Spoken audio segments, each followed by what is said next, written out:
Hi, my friends. Welcome to Sort of Brilliant, a show where the characters are made up and the sorting absolutely does matter. My name is Rachel. And I'm her best friend and co-host, Lauren. Every other week, we're going to invade a fandom and determine whether your favorite character belongs in Gryffindor, Hufflepuff, Ravenclaw, or Slytherin.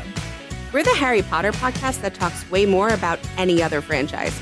Here, we use the sorting structure from Harry Potter as a common language without supporting the author or her beliefs. As for the sorting itself, there's bound to be some arguments along the way. But in the end, we're always right. According to us. According to us. This is attempt 3 of trying to record this episode. Meet me at midnight. There you go. Keep it moving. We are only talking about Midnights today. Except for that one song from Fearless. For that one song that Haley pointed out from Fearless, which is The Best Day, which, as Lauren pointed out, she counts them up and determines what the album equals up to. Fearless stays a Gryffindor album. However, The Best Day is a Hufflepuff song. Yep.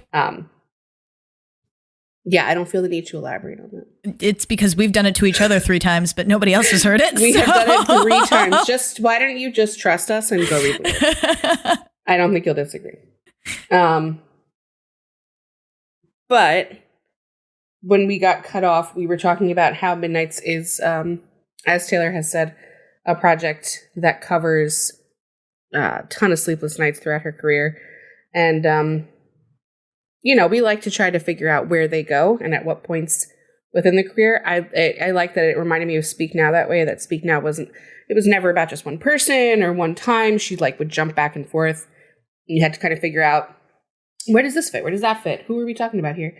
And that's always interesting to do. So as much as we are and have and will continue to try to stay away from Taylor lore, it comes up a little bit in Midnights. So you'll just have to forgive it if one of us comes up a little bit in everything we've talked about. Why? Yeah, it does. Just disclaimer. I think in Reputation, we were just like, fuck it, and just talked about her. But you really, really had to for that one. And I think you kind of really have to for this one too. This one feels, a lot of these feel personal, but yeah, I don't know. There's we were mentioning that there are a couple here that you can tell who they're inspired by, and that may speak to the house that they end up being. But yeah, that's where we left off the last 2 times. We also talked about how we were both in choir and we liked theater and performing. But, you don't need to know any of that. That's fine. Those are private discussions. We thought that you did the first time we recorded, but now you don't. No, you don't. You don't need to know. You don't care. Wow, we cut 5 minutes out of that. You're here for the Taylor of it all, which I don't blame you. We got a big spike from that first episode? Of course we did. For us, it was big. We're not a very popular podcast. It's okay. In case you're under the impression that there are like hundreds of you out there. There are like tens of you. You guys are just like, you just have the best taste in the world, those of you who actually listen. Let's see here. So what's unique about this episode and about this album just for us is we have not sorted it through together yet. Oh. So this is something of a live sort, even though it's pre-recorded for you. It's like a preview of what TTPD will be, except that one will be even better because Rachel and I have talked some about Midnights. It's been out for over a year. Tortured Poets Department, even though Rachel insists that it's impossible, I really think that we could probably get away with talking to each other about it for the first time. Sorting at the very least. Talking about it, yeah. Sorting. But I don't know about putting it out here to the general public, but we'll try. But we'll definitely be talking about it. What are you, fucking crazy? It's No, we will. Well, I'm going to need your help because Mel, for my birthday, told me that I can have a Dean and Cass edit to any song from the new album. And so I need to be very careful about what song I pick. Yeah. Oh, she's good at those. Yeah. Okay. Yeah. Well, we'll definitely find one that fits Dean and Cass. One always does. I mean, yes, but I want to be careful about it because, it's got to be a good one. And I don't want to pick one that millions of other people are going to make an edit to. You don't want to pick the one that's going to be written about Travi? Shut up. There's there's going to be no song about him. You're 6'5", you're so fine. That's all I got. All right. Well, going back to the expert here. Some of these we have, yes, discussed before. I actually don't know that I ever talked to you about Lavender Haze. I don't know that you did either. I deleted all our sorting in the document. I saw. It's a very fresh start. Yep. I don't think I'll land any word differently for those, but like maybe, who knows? For the ones that you already for the sorted? ones that we had pre-done. I don't know. I went in there and looked, and I was shocked by where we had put one of them. Oh, interesting. So, yeah. That's fine. And then I was like, did I actually put it there, or did Rachel just unilaterally decide? No, I only put them after we would have a discussion or like a random comment would be thrown out. I would pop right into the list every time. I did it for every time. I mean, I think you had missed one because I remember definitely talking about one of them that wasn't on there, but whatever. It didn't matter to me because we're doing it now. It could have. Absolutely, it's possible. But we never discussed Lavender Haze, and part of that, I have to admit, is because it's my least favorite song on the album. I don't like it. So I don't like it either. I like it more the more I hear it, but that's the case with like almost every one of her songs. I like it in the tour, like on the tour. I like the performance and I like the visuals. Yeah. It makes it more fun. But when I first heard the album, Lavender Haze wouldn't play. So I had to start with Maroon. And I circled Maroon. back around at the end to Lavender Haze and I was like, oh. I was like, disappointing. Really yeah, it was fine. She doesn't have any bad songs. But this is not true. The one I like the least on here. It's not true, you said? It's Nice to Have a Friend is a good song. Like melodically. It's pretty. But it's not my favorite. I don't even think it's pretty. Damn. Well, this one's not like that though. This has more to it than It's Nice to Have a Friend, I think anyway. Well, yeah. I mean, there are certain parts that I can pull. I love the chorus. I go, I'm damned if I do give a damn what people say all the goddamn time. Great. Yeah. Like 1950 shit they want from me. Yeah. Which doesn't make really any sense, but it's great. I think some of the lyrics in this song are really sad. Like, that someone doesn't really read into your melancholia is not really something I would put in a love song. So this is an interesting song. So here's the thing. I get that. And I was playing with putting this in Slytherin. Okay, why? That's interesting. Why? Well, it's between Slytherin or Ravenclaw for me. Okay. And you just said you don't really read into my melancholia, which I understand because it's not.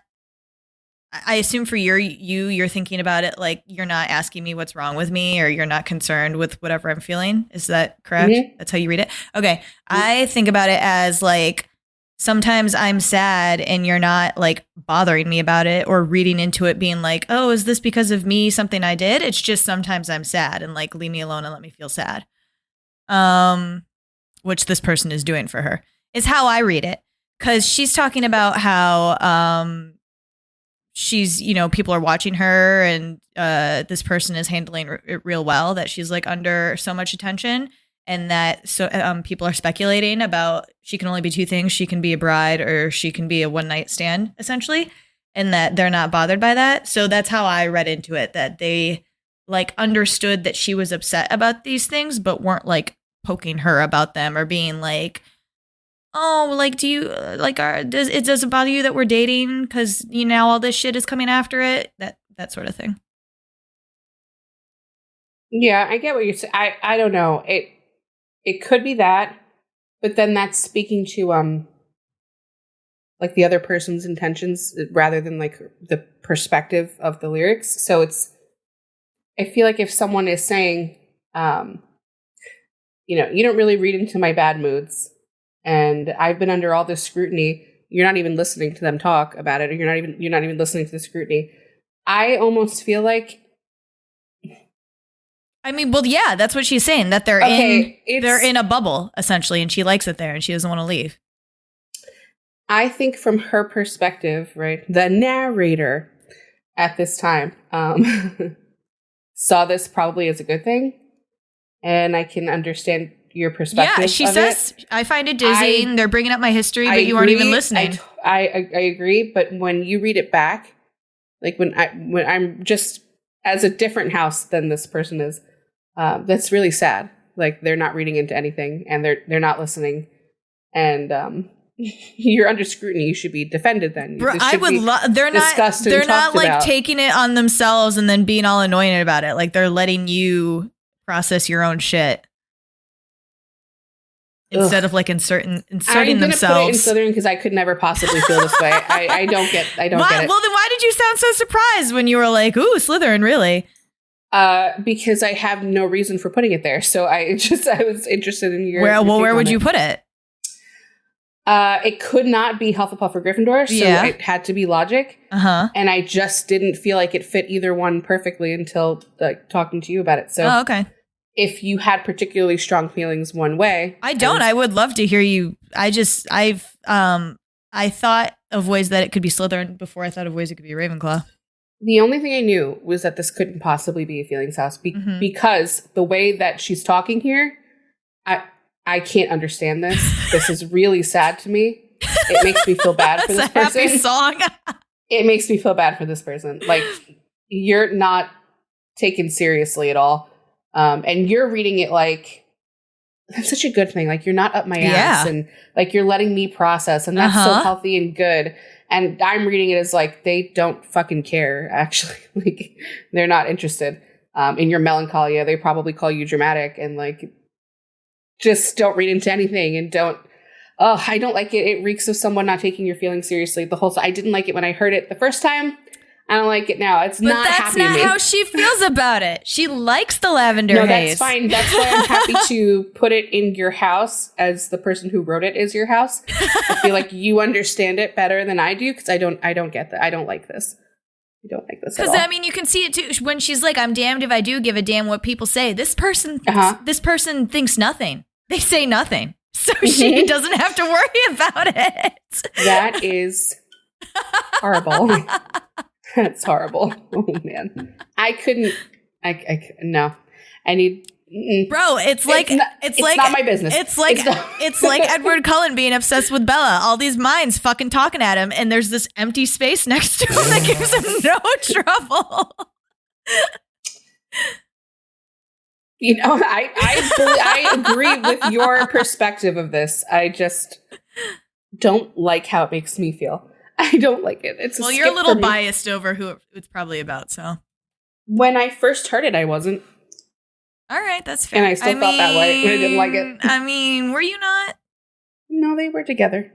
Yeah, but I loved him. Actually, you never thought really. Well, I loved how she felt.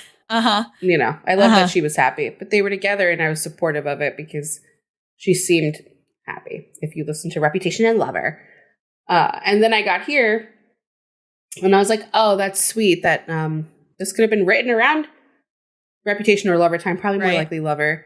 And it just, I was like, if you're happy, I'm happy, babe.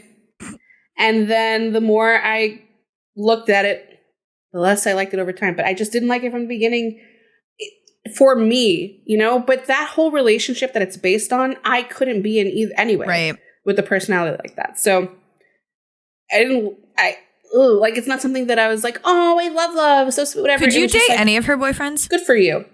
I have dated people like them. So I guess so. Well, you know, I've dated people that made her feel the way her songs describe feelings I've had in the past. So I assume there's been some overlap. I'm not thinking of like the song, like we were just talking about Travis, how you were like, I couldn't date him, but saying basically the same things you're saying about Joe. I would want to be Travis's best friend, though. Right, but I'm saying, like, ignoring... I don't want to be Joe's friend. Ignoring songs written about all of them, just knowing them, do you think you could date any of them? No. No, I really don't think so. I don't think a single one of them, no. Oh, my God. No. Wow. I never understood the choices. Like in that sense, you know, I'm just happy for my girl, like whenever she's happy, but it's not for me. Right. And so this is the song that kind of like gave me that feeling where I was always like, oh, I couldn't be in this. Oh, I don't like it. But if you like it, I love it. So Slytherin. You pop it right in there.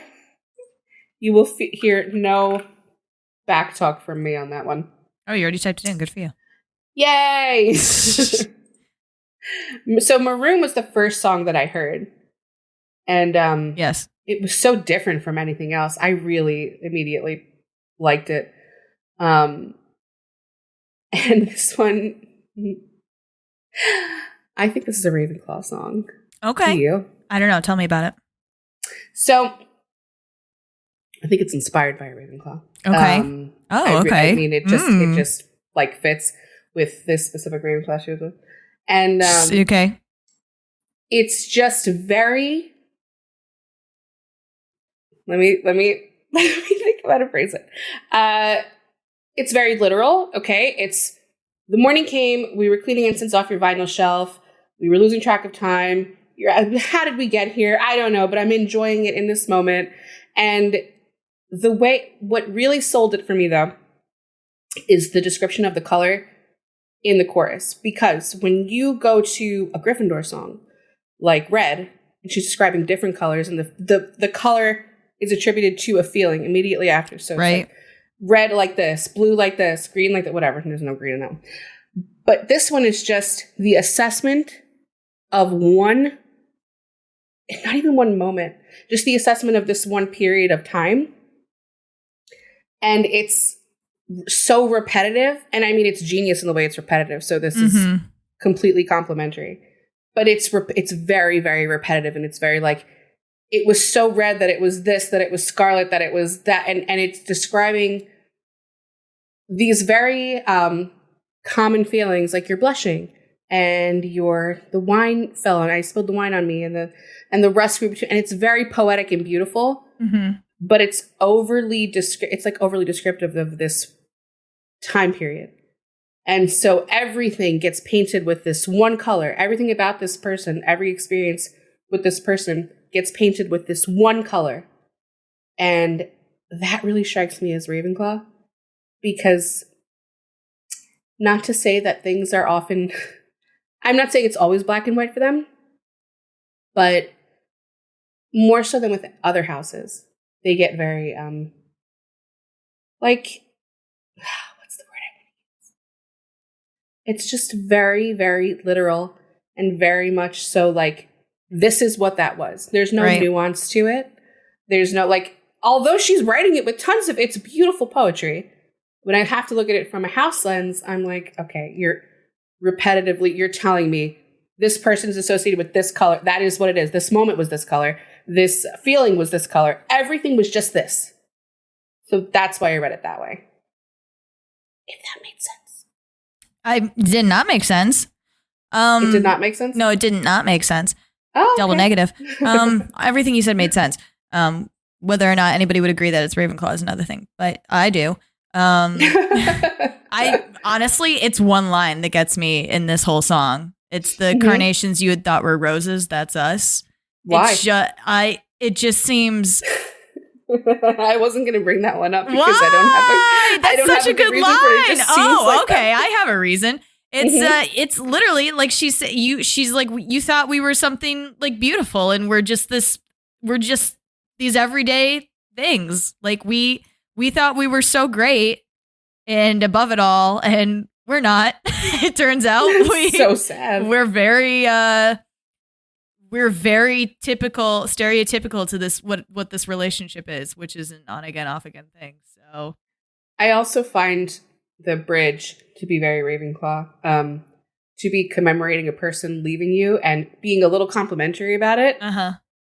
That's not something that I think our houses could do, right? Like, wow, that was a really, like, you really. That's happiness does that a little, doesn't it? Oh, it doesn't do it like. I mean, happiness is more like, hey, I see the good in this shit, but you're right. This is like that was. It's like you're hot shit, man. Still vicious move, but I've been like respect. Right? But there's like venom in it. It's just interesting. Like, yeah, you actually left such a mark on me that I wake up in the night like thinking about it. You're always gonna be maroon.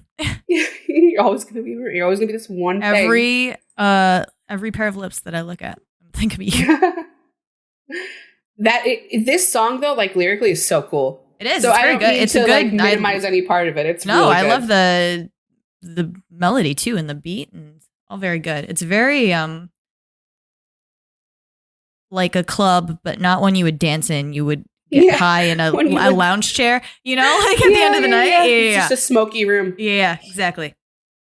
And you know, I know that I immediately thought Ravenclaw because I was thinking of a person, but it just really fit. And I don't know how she keeps doing that, but you know, all right. I mean, Lavender Haze was not about a Slytherin, so no, but she doesn't. It's such a Slytherin perspective, especially what we discovered in our discussion. It's such a Slytherin perspective because it's not one. I don't think other houses share that. I don't think we share that feeling. I'll speak for the other two. The other two. Maybe Ravenclaw. Maybe Ravenclaw could do it.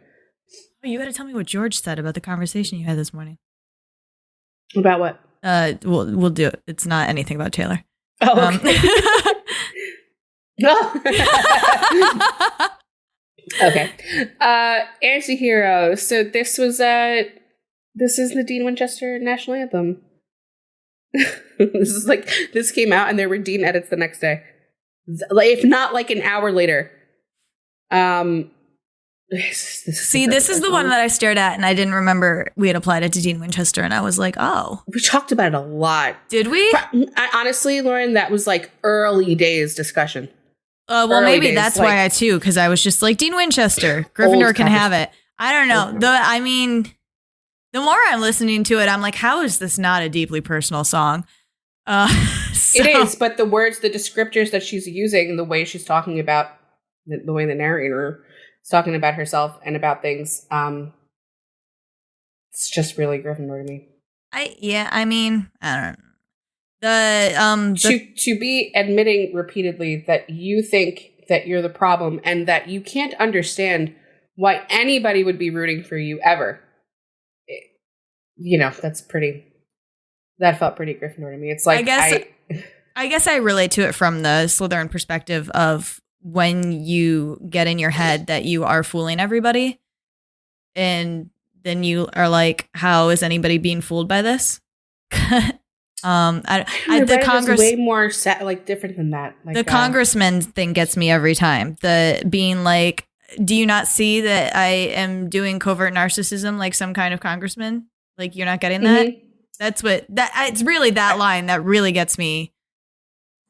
Yeah. No. I get how that could apply to Slytherin too, but I apply it to Gryffindor as a person who, like, how are you letting me get one over on you? Like I think I spoke in a different episode about how we're kind of like the grifters, you know, when you talk about manipulative tactics. Mm-hmm. So I read it from that lens where I was like, I made you think like I got away with that. How did I get away with that? You can read it from either house. It's true. And I mean, it is a personal song. It's just, the other lyrics especially really don't hit me as Slytherin. Like, to feel like everybody is a sexy baby and everybody's like younger and better and hotter than you. And you're this freak that's barreling towards this place, trying desperately to fit in. And I've been pierced through the heart, but I'm still going to keep pushing through. Like, none of that reads as Slytherin to me. Right. It's not to say it's Slytherin. Obviously, she's felt like this before and she's a Slytherin. And this is not, I just don't think that's common. I think that's really specific to her situation. Obviously, she's like too big for anything. So I can see how she could feel that way. But I don't see Slytherins, like in my life or in the ones that we've sorted, being like, everyone else is younger and better, and I'm just like barreling towards things, trying to fit in, trying to get you to believe like good things about me, but also I really am the problem. And how could you root for someone like me? It just, the type of insecurity it is just hit me as Gryffindor. Mm-hmm. And I've been doing it since the album release. I've been putting it on Dean. So I've never seen it in a different... This just like has been Gryffindor to me for 2 years. Right. So I don't know. I never put it anywhere else. Never thought about it anywhere else? No. That's fair. I felt really confident about it. That's fair. No, the stuff you said about the sexy baby, I agree with you. And I guess I thinking also about don't think that the funeral scene as well. Right. Which is a bit speak nowish. It is. Yeah, it is. It's one of those moments where she's like fantasizing about this ridiculous thing. But I also don't think in the beginning where she says my depression works a graveyard shift and all the people have ghosted stand there in the room, I don't think Slytherins care that much about who we ghosted. Yeah. Guess not. I don't. Because if not. you did it, you had a good reason. Yeah. Or your house doesn't strike me as the look back house. Like if you do, it's for a reason. It's to gather information. I'd forget it in like a month, even if I felt bad about it to begin with. Yeah. So I get why the particular line you were talking about could apply to Slytherin, but overall, I just think it reads Gryffindor to me. All right. No fight back. I gave you and then I said, good job. You win the debate club. Oh my gosh, thanks so much. Hey, that's another club I was in high school. Hey. All right. Look at that. 3 different houses so far. They do not know that you were in choir because we didn't talk about it in this alternate universe. We were both in choir. Snow on the Beach, the only version that we're discussing. I don't like the song. Just be straight with you. Why not? The lyrics mean nothing to me, and I don't like the melody. So, and you tell you right what? now, I'm just not into the. All right, it's pretty one track. It's literally I go fucking beautiful, and then I let her sing the like. Well, just from an assessment perspective, this is a person that's amazed by what they're looking at. That they're amazed that someone is into them this way. And that they're amazed, frankly, that someone could ever make them also feel this way. And it's such a foreign, ridiculous concept that they could feel like this that I put it in Ravenclaw. Yeah. Yeah? What do you mean? Why'd you say yeah like that? Yeah? I just told you the lyrics mean nothing to me. It's not a Slytherin song. Well, I know, but then that leaves 3 houses, Lauren. It's not an emotion house song. I think Weird But Fucking Beautiful should be the Ravenclaw tagline for their house, actually. I think we should remove whatever the other ones are. I like the one that we have on our thing right now.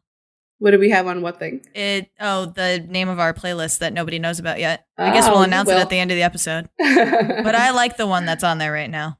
The one you created? Yeah. Well, the name I gave it. I don't remember off the top of my head. It's from I Think He Knows. Oh, yeah, that's great. Yeah.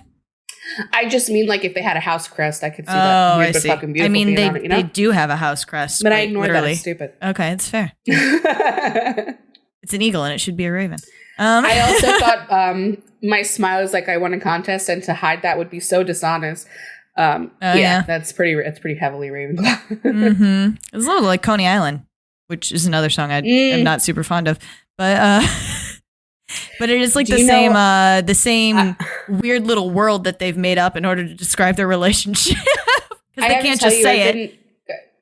I was telling George what some of the Ravenclaw songs were. He just, as a Ravenclaw, is like not into so many of them. It's really funny. That's amazing. Like Coney Island and what was the other one? He hates his own album, his own mind. Oh, Cowboy Like Me. Oh, you said that, and I love Cowboy Like Me. So, but we have personal reasons for that. So I don't know if we're biased. I know we're biased.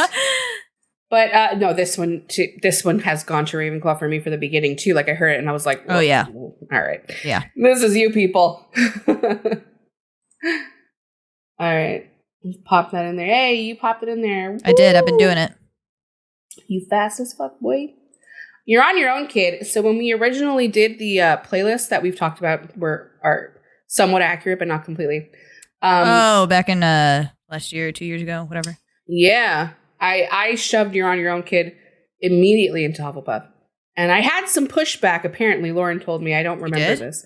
I don't remember. Yeah, someone told me that they thought it belonged in their house. And I was like, well, I think it's a Hufflepuff. So ooh. I remember this about Bejeweled. I don't remember this about On Your Own, Kid. Oh, I might be conflating them then. I mean, I think that you are talking about Bejeweled. That's so interesting. I thought you were going to go into the fact that this is a Dean Winchester song, but I still think it goes to Hufflepuff. So I totally agree with you. Yeah. And weirdly, it was one of those songs that felt like it was one that felt like at a time in my life I would have been like really hit by it because I find it heavily relatable, but I don't think it's Gryffindor either. Yeah. And so one of the best fan vids I've ever seen is Dean Winchester to this song. It makes me cry.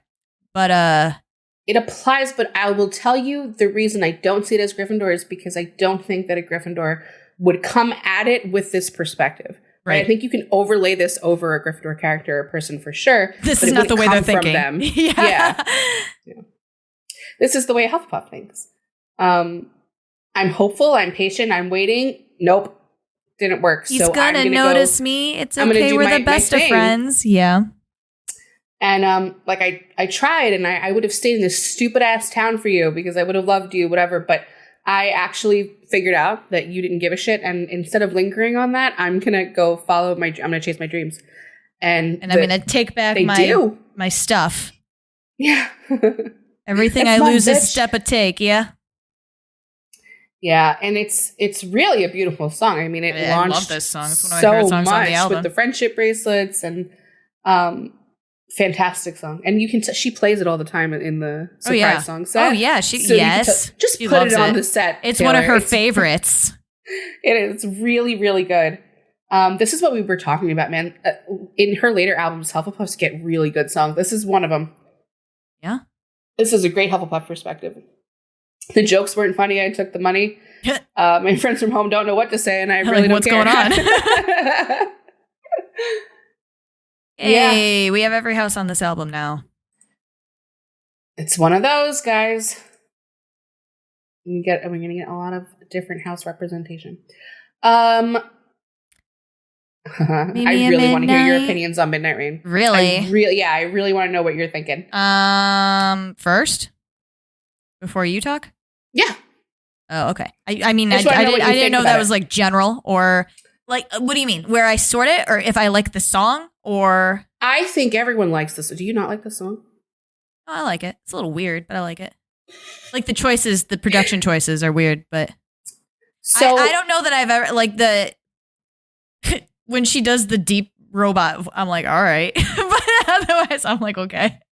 The first time I heard it, it scared the absolute shit out of me. But now I'm like, I love it. Like, go off, Barry White. I love it. But the concept of the song, really interesting. I just wanted to know what you think of it. What do you mean, generally, or where I sort it? Both.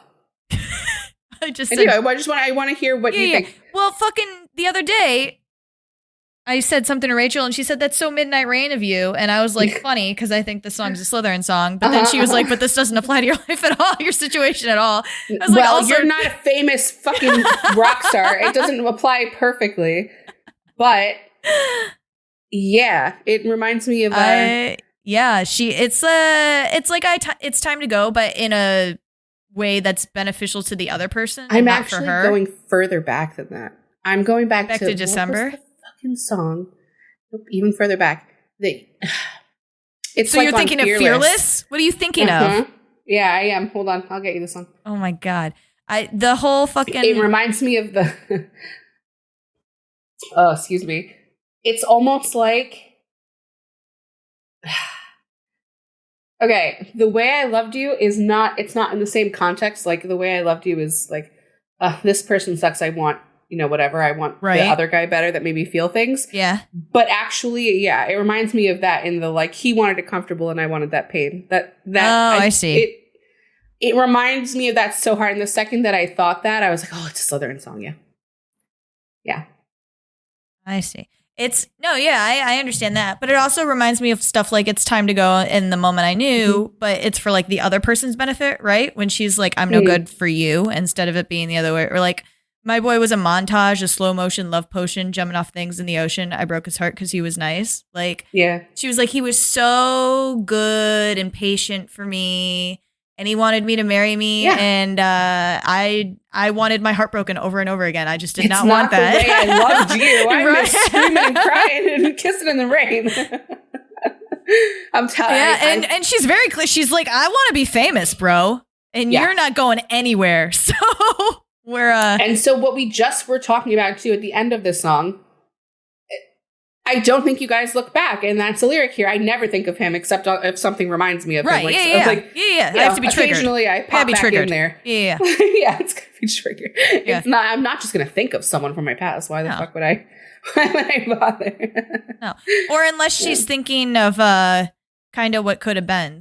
Like she's so I peered through the window, a deep portrait time travel, all the love we unravel, and the little I gave away, and it came like a postcard, like thinking about shiny family, peppermint candy. But for him, it's every day. She's like, I could have had a normal life.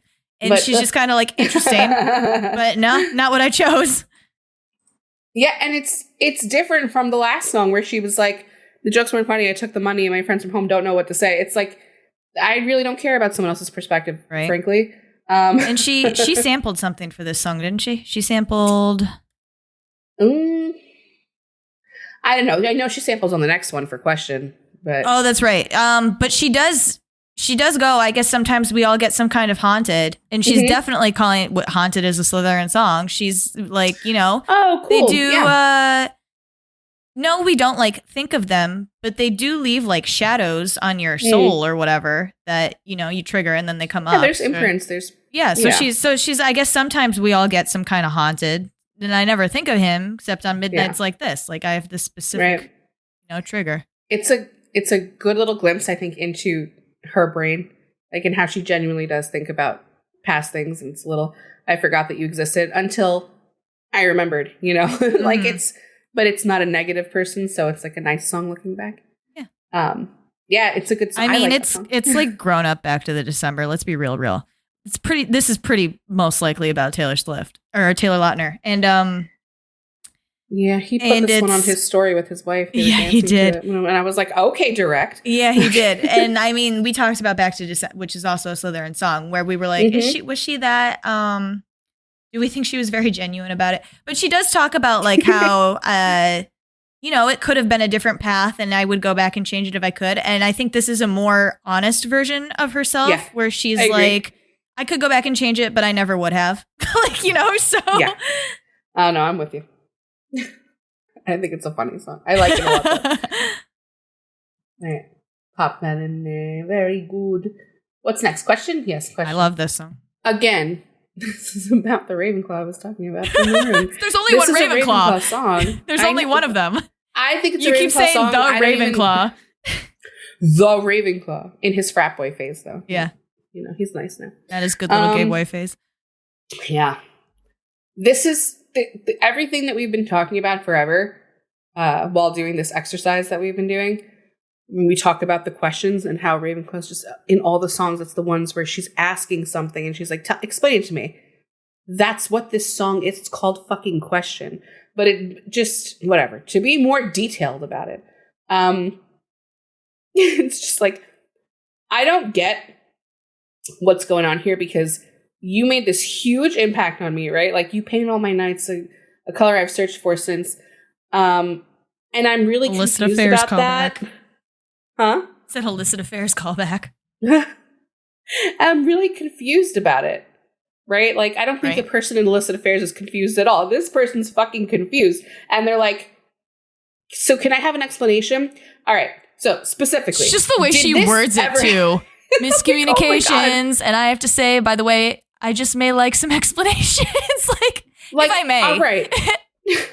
And then literally it's like, did you ever have this happen to you? Like, yeah, you were there when this happened to me. Okay. And how did it make you feel? And when your friends were like laughing about it, how did that make you feel? And then when you left, like later, and you went to that girl's house, what was that about? Mm-hmm. And then, you got up and like, was it too much? It's just a question. I was just asking you a question.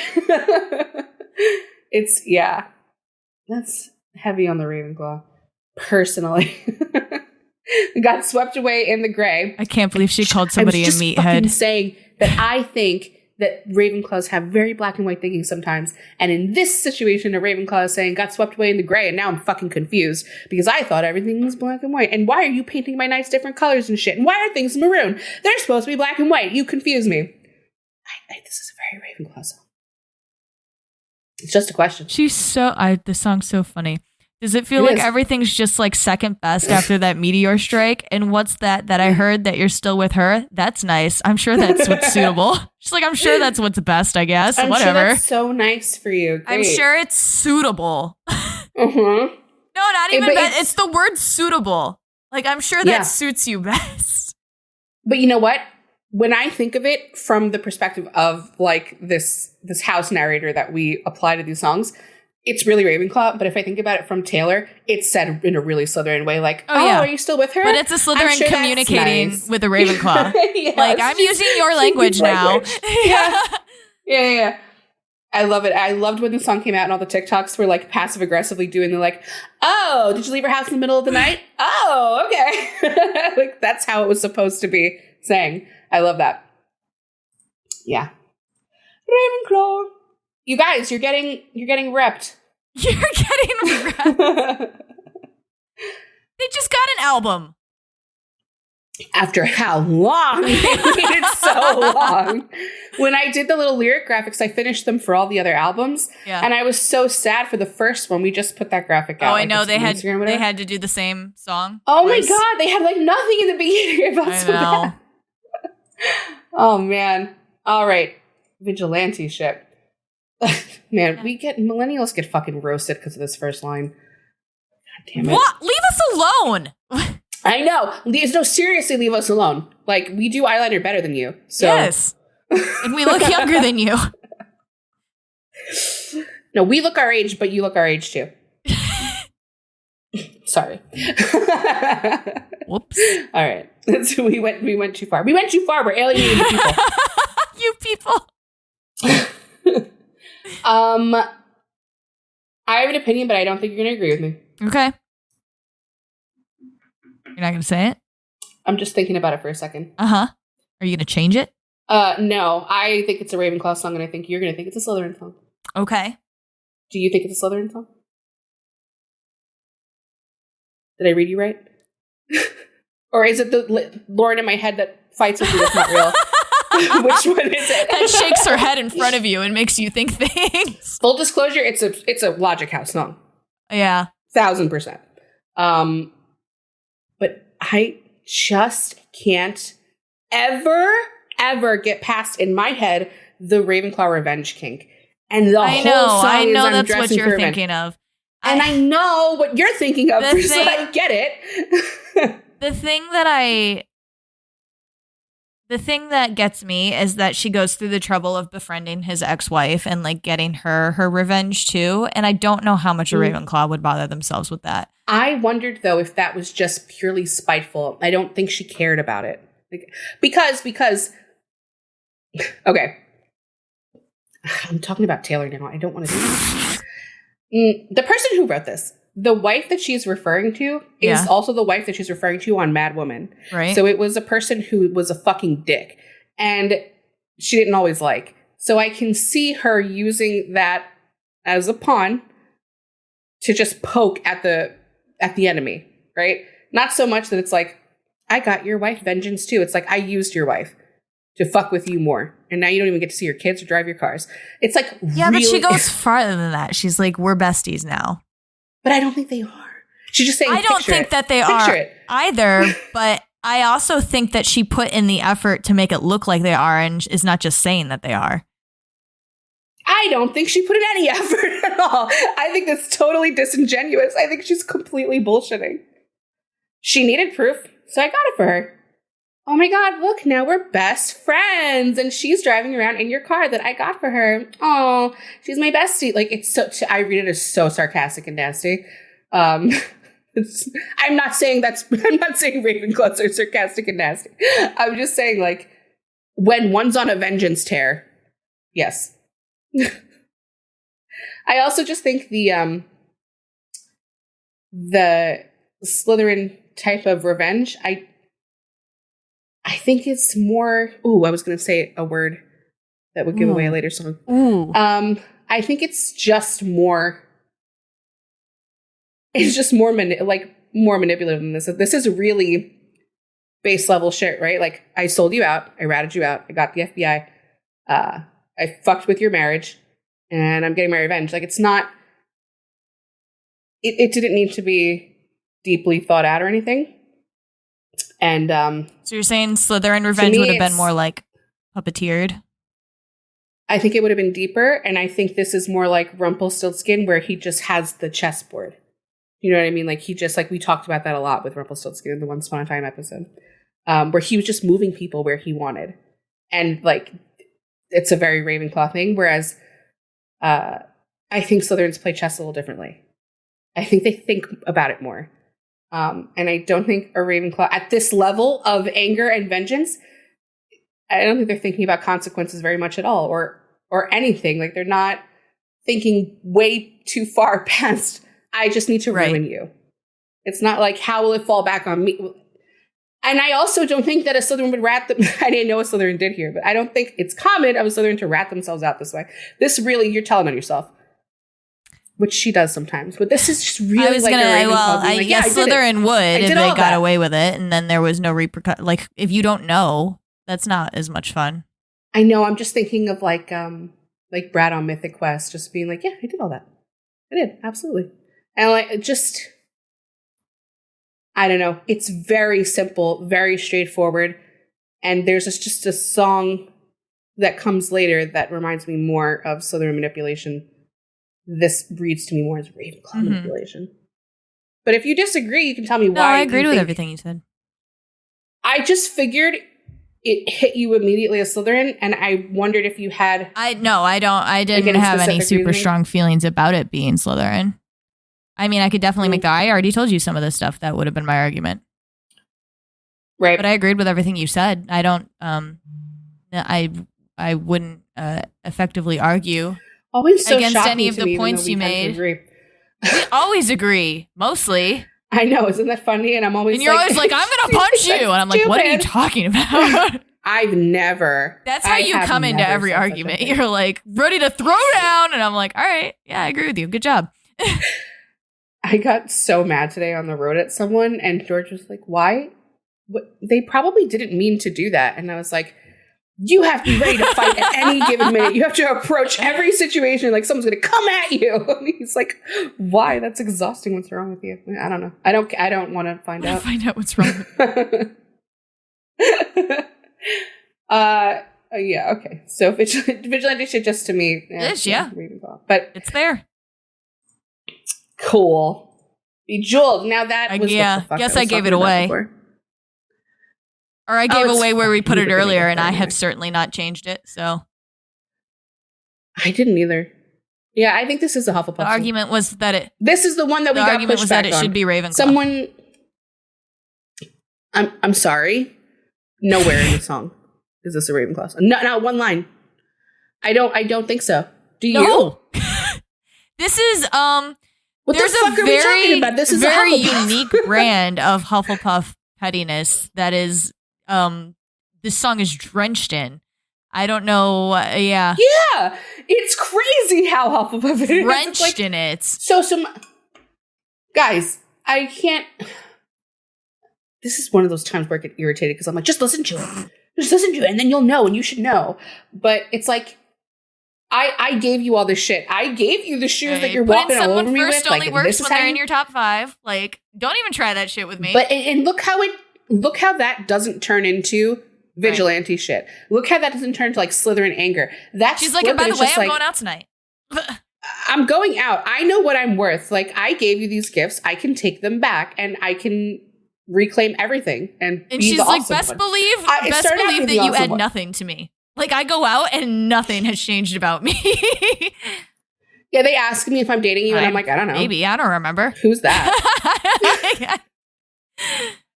And by the way, I polished up really nice. Yeah. I was really hot when I was doing that. Yeah, and she's like, familiarity breeds contempt. Don't put me in the basement when I want the penthouse of your heart. Yeah. And even that phrasing is so Hufflepuff, and it reminds me of how, just because this is like an against Ravenclaw argument, what's that song where I think it's Exile? That's a Ravenclaw song. No, it's before. It's before. Yeah, I'm talking about a Ravenclaw song. It's before. What are you thinking of? Where it's like, put me first. The last time.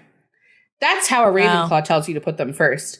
This is a Hufflepuff being like, she said, use it or lose it, boy. Like yeah, this is not. No, and I'm not I asking love twice. this whole verse, and the way she sings it is so good too. The baby boy, I think I've been too good of a girl, did all the extra credit, then got graded on a curve. I think it's time to teach some lessons. I made you my world. Have you heard? I can reclaim the land. And I missed you, but I miss sparkling. She's like, boy, I did all the work, and then you still gave me this bullshit grade against everybody else where I never was going to come out on top. And I gave you the best grade. And she's like, and did you know that that was all me? And I don't have to do that. So, bye.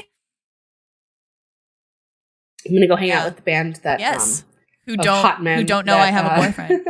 I love. They're like, where's your boyfriend? Where's your little boyfriend? I love the bridge too. That some high man said her aura is moonstone, and she's like, "That's great." And she's like, "You can come, you can come try to change my mind, but like, I have these hot high men telling me my aura is moonstone, so I gotta shine, baby." It's very.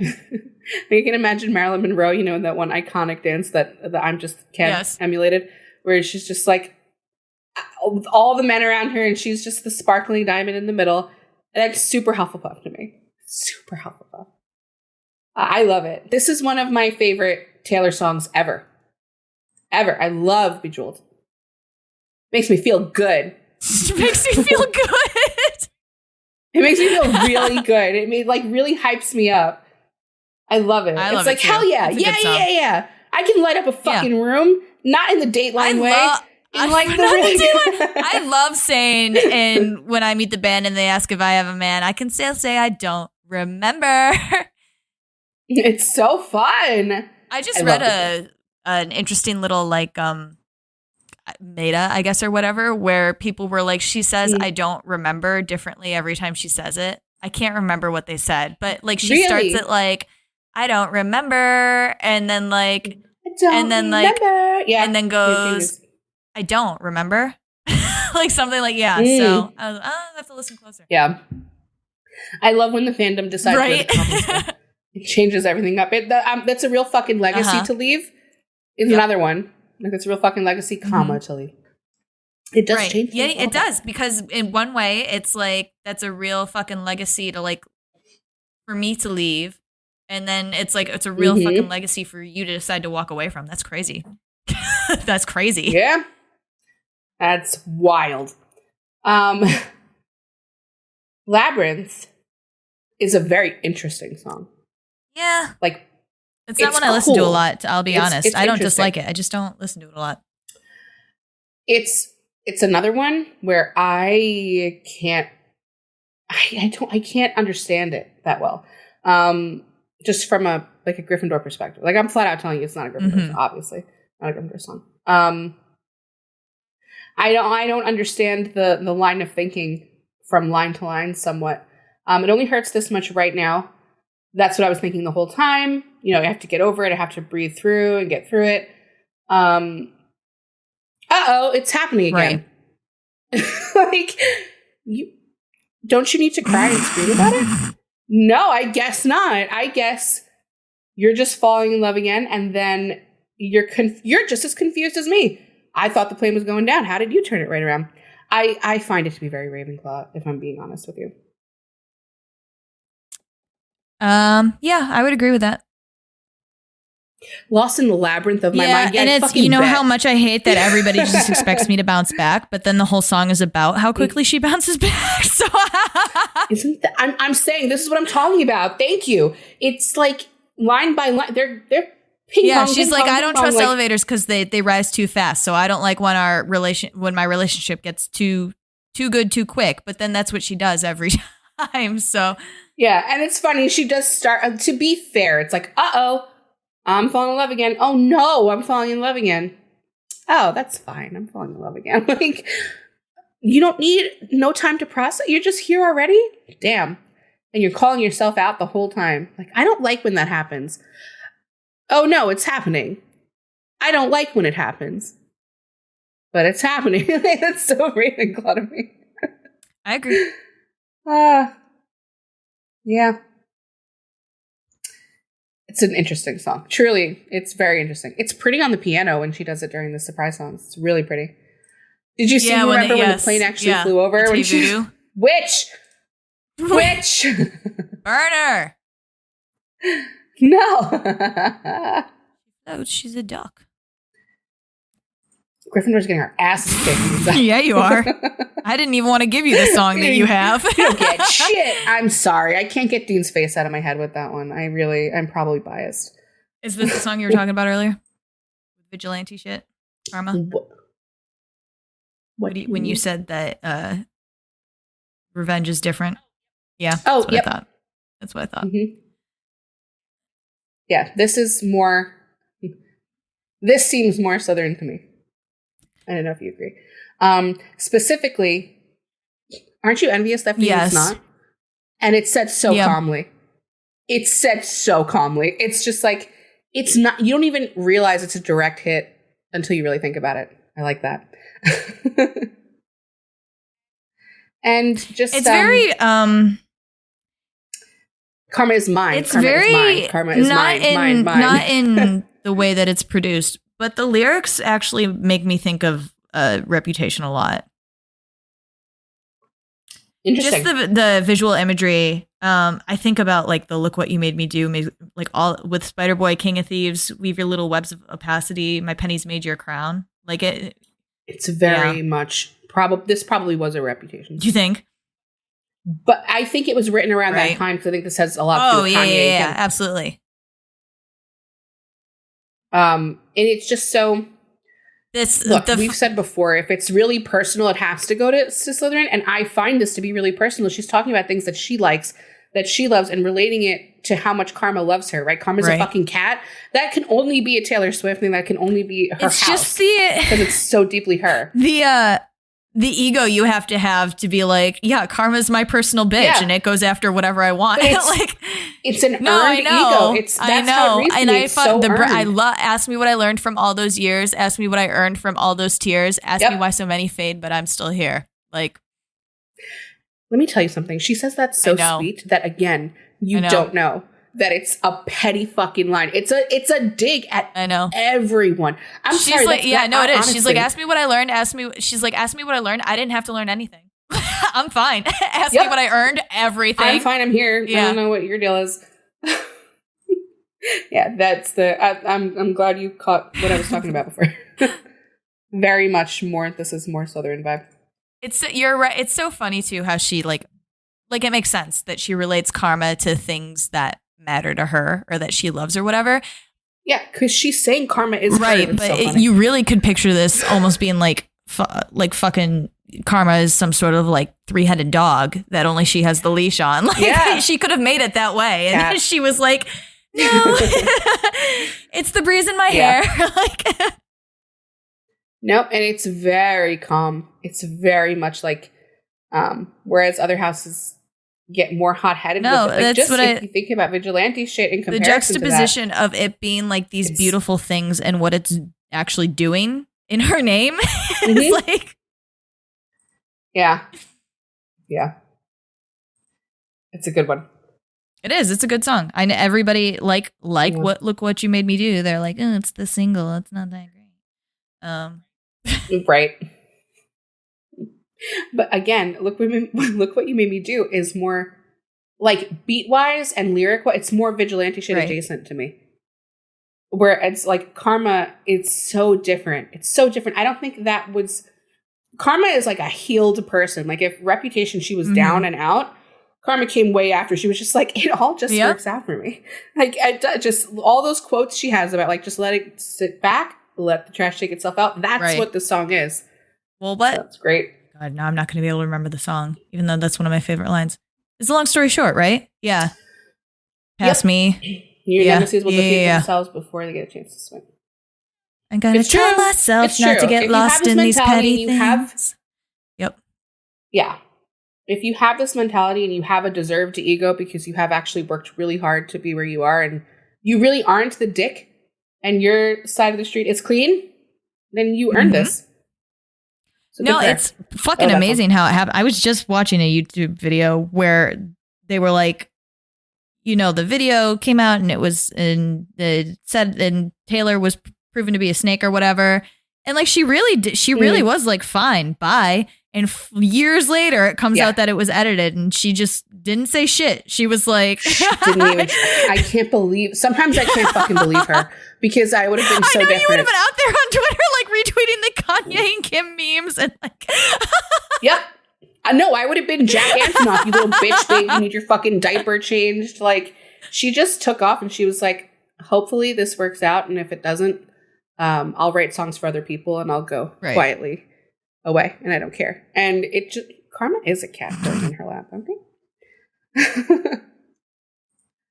All right. This Sweet song Nothing. is like this funny. I don't like it at all. It's funny because it's a Ravenclaw song. So, do you know what's so funny about that too? That like, that everyone thought this was about Joe, and then do you remember this from Twitter? I don't know. Keep talking. Okay, so everyone thought this was about Joe, like, obviously, right?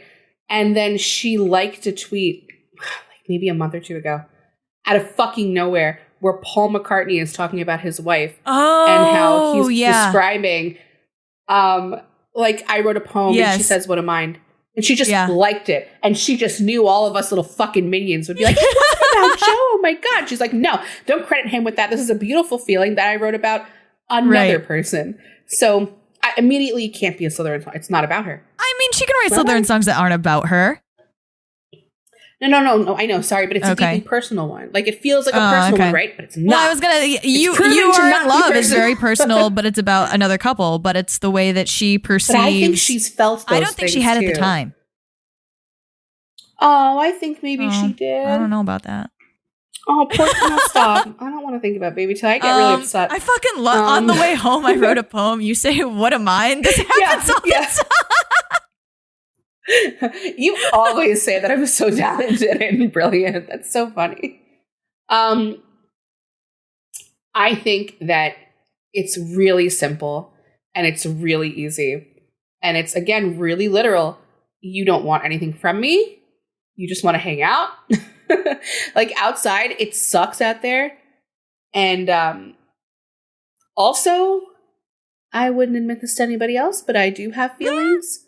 And I get a little sad sometimes. You tell me I should do more, and like, I don't want to always do more, you know? I don't want to. And all those people out there, they're fucking soul deconstructors, smooth talking hucksters. Like, they all want something from me, which like makes sense because of my mind and compliments it on the way home. But I'm sick of it. That's so funny. Can't people treat me like a normal person and not a genius? I can't. I swear to God, I was like, if Hufflepuffs out there are listening, they're going to think this is theirs. And I was like, I don't think so. I have to tell you the truth. Why do you think they think it's theirs? Because it's one of where those you think it's about like, Joe. For sure that, but it's also like it reminds me almost of like earlier songs where it's just sweet.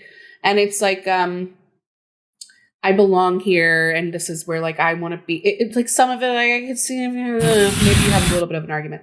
I don't think it immediately jumps out as Ravenclaw. Oh, you don't? Look at it for a second. I mean, I think the way that it's the way that it's produced is insanely Ravenclaw. Like the way it starts and then the way the bridge is fucking weird. It's really, I like it, but it's a weird album, huh? I love it. It's a great album. Oh, wow. Halfway through. Oh my gosh. Okay. Yeah, wow. How much do we really have to say about this here one? We go. Okay. No, this is Slytherin. What do you want? Mastermind. Come on. This is where you see Slytherin insecurity. I keep seeing people saying, "Oh my God, I just realized this is about the fans." It's not about the fans. She did not see you in a room and want to fuck you. It's about. I keep seeing people being like, "Oh, it's about us." I just realized. The look Rachel is. Anyway, it's not about fans. I said when we were talking about Reputation, and I gave it away and I didn't realize. Probably did, but I don't think you can give this song away. I said that I felt that Delicate was like the baby was the moment to this song, is like the baby sister to this song. Okay. Like, I think the moment that she's describing is Delicate is the moment that she's looking back on in Mastermind, where she was like, I had to walk this, I was like, is it cool? Yeah. Because this is where I want to end up. I'm making sure. Yeah. I also think that your house should get the cryptic and Machiavellian. I agree. Thing on your crest. Yeah. And if you fail to plan, then you plan to fail. Oh yeah. The Benjamin Franklin quote. I can never read. He's dead, so I'll tell you, Benjamin Franklin was a Slytherin. So yeah, he was, Lincoln. But we've said that before. George Washington was a Ravenclaw, in case there are any history buffs out there. Yes, he's Ravenclaw. This country was founded on insanity and unhingedness. So that's correct. He said, let me go back to my farm or shoot me. I don't. Isolate. No one in, no one out. Oh man. Yeah, this is one where I don't, come on, it just screams Slytherin. And you know what's so funny? We've had people on the show, like we've had Haley and Illy on here, and I think immediately when we talked about this concept, they both were like, oh yeah, she's a Slytherin. And we were talking about sorting songs, and they both brought up Mastermind as a Slytherin. So, like, it's not even hiding. No, that's why I said, like, I don't think I can spoil this one. Like, I can't. No. I think everyone should know. You know what's funny? This is George's favorite Taylor Swift song. Really? I can see that. I think it's the kind of. I was going to say, I think it's the kind of thing that Ravenclaws, like, wish they could do, but they end up sidetracking themselves too much. I think they just really admire. Yeah, they really admire this. I think they do wish they could have like the one track goal in mind, and they're like, "Damn, I wish we didn't see shiny things all the time." I do. Yeah, I wish I could seek vengeance this way instead of. I'm jealous that I seek vengeance in a different way. Chaos and ruin. But no, God. I mean, this song is she's like, I saw you and I wanted you, so I did what I needed to do to get you, and now I'm telling you that, and you think it's hot, and I knew that you would. So, the end. She's like literally, like everything that's what's great about the structure of this song too. Everything that she reveals is something that she planned to reveal because she knew how you would feel about it. So it's not a reveal. Yeah, she knows it's you're not okay a reveal with it. Because a reveal is like it's supposed to be somewhat spontaneous or a reaction to something else. She made you get to the point that she could tell you that because she knew what you would say to it, and she wanted to get there already. Like that's it. I also like, I do like the concept though of like the other person being like, yeah, I knew. Yeah. I knew what you were doing. And she was like, I knew that you knew all the time and that you thought it was hot. So. And it's just it's like a mutual respect thing. I like that. Whatever it's about or whoever it's about. I also love because it's very tongue in cheek. And I swear I'm only cryptic and Machiavellian because I care. It's very, baby, I know what's best for this situation. Like, just let me handle it. Just let me control it. And then you have like, so whereas Antihero is like, there's so much like feeling insecure about something, about the way you are, about the way you come off. And to me, a very Gryffindor way, the Slytherin way is here, where it's like, no one wanted to play with me as a kid. And so I've been scheming forever to make everyone love me.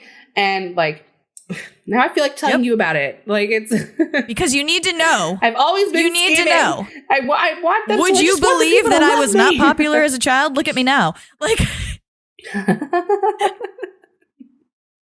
well, Taylor, maybe if you didn't use a fake country accent, but that's neither here nor there. I like her fake country accent. She could use it as much as she wants. I know where Rachel puts the song because it has the word war in it. I mean, you know that's not the reason why, right? You fucking read the lyrics. You said that earlier. You were like, if I hear the word battle or war. I don't know why she does it. It's a hack I gave the people, okay? It's not, but I don't think you even need it for this. This song is such a warning. There's so many lines that are like, it's like, I'm telling you to fucking watch your tone. like specifically, where is it? It makes me, I'm telling you, this song is like so emotional, but there's a point, where is it? Well, you drew up some good faith treaties. I drew curtains closed, drank my poison all alone, right? Okay. You said I have to trust more freely, but Diesel's desire, you were playing with fire. That right there is like, watch who you're fucking talking to. Don't tell me that I need to trust you because I already suspected you did something really fucked up. And if you want, I could set this all on fire. I will burn you alive. Like, I feel it every single time she gets that line. So I laugh every time. I'm like, no, don't talk to her right now. Don't talk to her right now. She's really mad. Yeah. Also just the concept of like, this person's very convinced, like they have a gut feeling that something is wrong. But they allow themselves to be sort of talked away from it, to be talked away from their gut feeling, which bugs me. But that totally happens to Gryffindors, where it's like, okay, you're making me question myself, so maybe actually let me think about it, because like maybe it is something from the past, but it's also like she clearly doesn't want to blow it up if there's a reason not to. No, she wants it to work. Your finger on my hairpin. Right. Fingers, well, like, I mean, that whole thing starts with like, I got the sense that I'd been betrayed, but you looked up at me with honor and truth, broken and blue. So I called off the troops. And that was the night I nearly lost you. She didn't want to. She was like, I felt like I had been betrayed, but you looked very sad and you were convincing. So yeah, to your point, it's like you're listening to your gut and also your heart, right? Because like, it sounds like something, there was reason here to feel like maybe it was ego swinging, maybe it was her. Who is she? I had a reason to be like concerned about something, but like you're looking at me in that way, and I really love you. So I really want to believe the best. To have to survive, to have to like go through something like this is so ouch. And it's written in such a way that's just like, she manages to insult herself like throughout it and not blame anybody else. And in fact, actually compliment him, like whoever this is about. And it's insane. It's actually insane when you look at it like that. It's like, you need to like give yourself a little bit of a break here. Like, why are you, she's like, I was spineless in my tomb of silence, and I was punching walls, and I was cursing you, and I'm drinking my poison all alone, and I was wrong. Like, it was wrong to do that to you. This is ghosts from the past talking. It's like, you might have been right. Like, and she says, we'll never go back there. Like, we're not going to do that again. Yeah. I don't believe you. Well, I believe her because I think the next time something happens, it's you're losing me. I mean, in real life. Okay. Oh, okay. I was saying like, I agree. This person was never going to have like this big blow up again. It was going to be like slow death. You're actually, let me walk back that comment. That's absolutely true. It's for either the fake narrator that we're making up or for Taylor. I do actually agree that they were never going to go there again. Yeah. Yeah. Yeah, I'm actually, we will not go back. I'm sorry, I just put myself in the shoes of this person. Well, because you're not going to do that with this person again, right? Like a Gryffindor. No. Like, you're just not. That's so much. Nope. Oh, man, I really I try not to put myself in it. I put myself in the feeling for a minute. She's insane when she's Gryffindor. Oh, my God. Never mind. You would die. Never mind. Oh, my God. And you look back on it with pride in your like, we survived the Great War. Like, we did it. We got through it. Yeah. And if we don't, it's gone. We're not doing that again. I can't come back from this again. Like, this was too intense even for me. Because I think about that sort of thing, like diffusing a bomb. Like, it was about to go off. Yeah. Oh, yeah. I seriously, every time I hear it, I laugh. Diesel's desire, you're playing with fire. I'm like, take fucking cover! Take fucking cover! And then it goes like this song. This album is so funny. It's such emotional whiplash because it goes to Bigger Than the Whole Sky, which we're not going to do. Yeah, like, we know it's the other ones that we skipped. We knew specifically were about something. we don't know that this is about anything, but it's just not something we feel comfortable. We don't feel comfortable speculating. So, but to go from the Great War to Bigger Than the Whole Sky and then now to Paris, it's like, oh my fucking head. Like, if you listen to it in order, it's like, holy shit. Paris is a fun song. I love this song. I really like Paris. Yeah, me too. I would love to hear your thoughts on it. Well, it's interesting. It's, let's see. It's a person in a bubble. It's almost kind of like Lavender Haze again. Yep.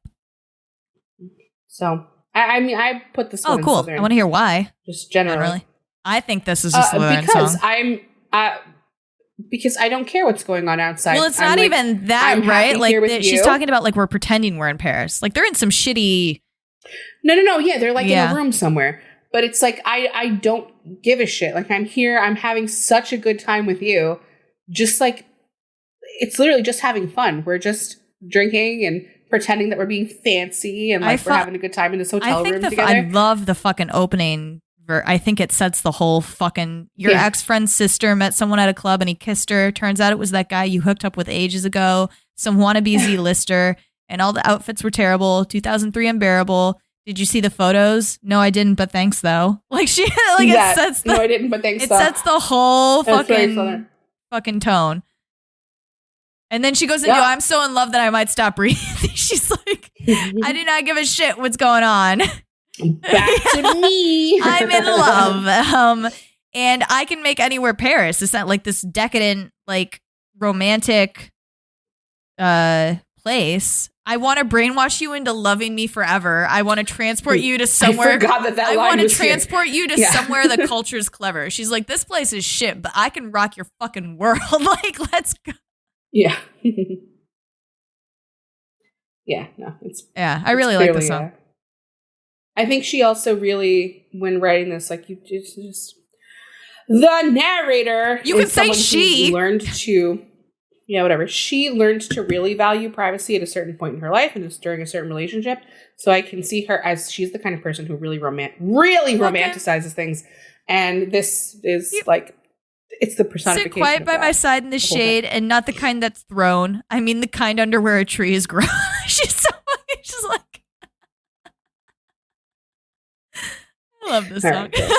Right, thanks for defining that for me. Yeah, I didn't struggle with this song. I mean, I was curious. I mean, I didn't think you would struggle, but I think it's a more ambiguous one. Yeah. I don't see that. I want to brainwash you loving me forever. We're in Paris. Believe it. Yeah. Okay. I this is one I don't know if you're going to agree with me. I think this is I agree with you. Song, Are you kidding me? Okay, great. Are you kidding me?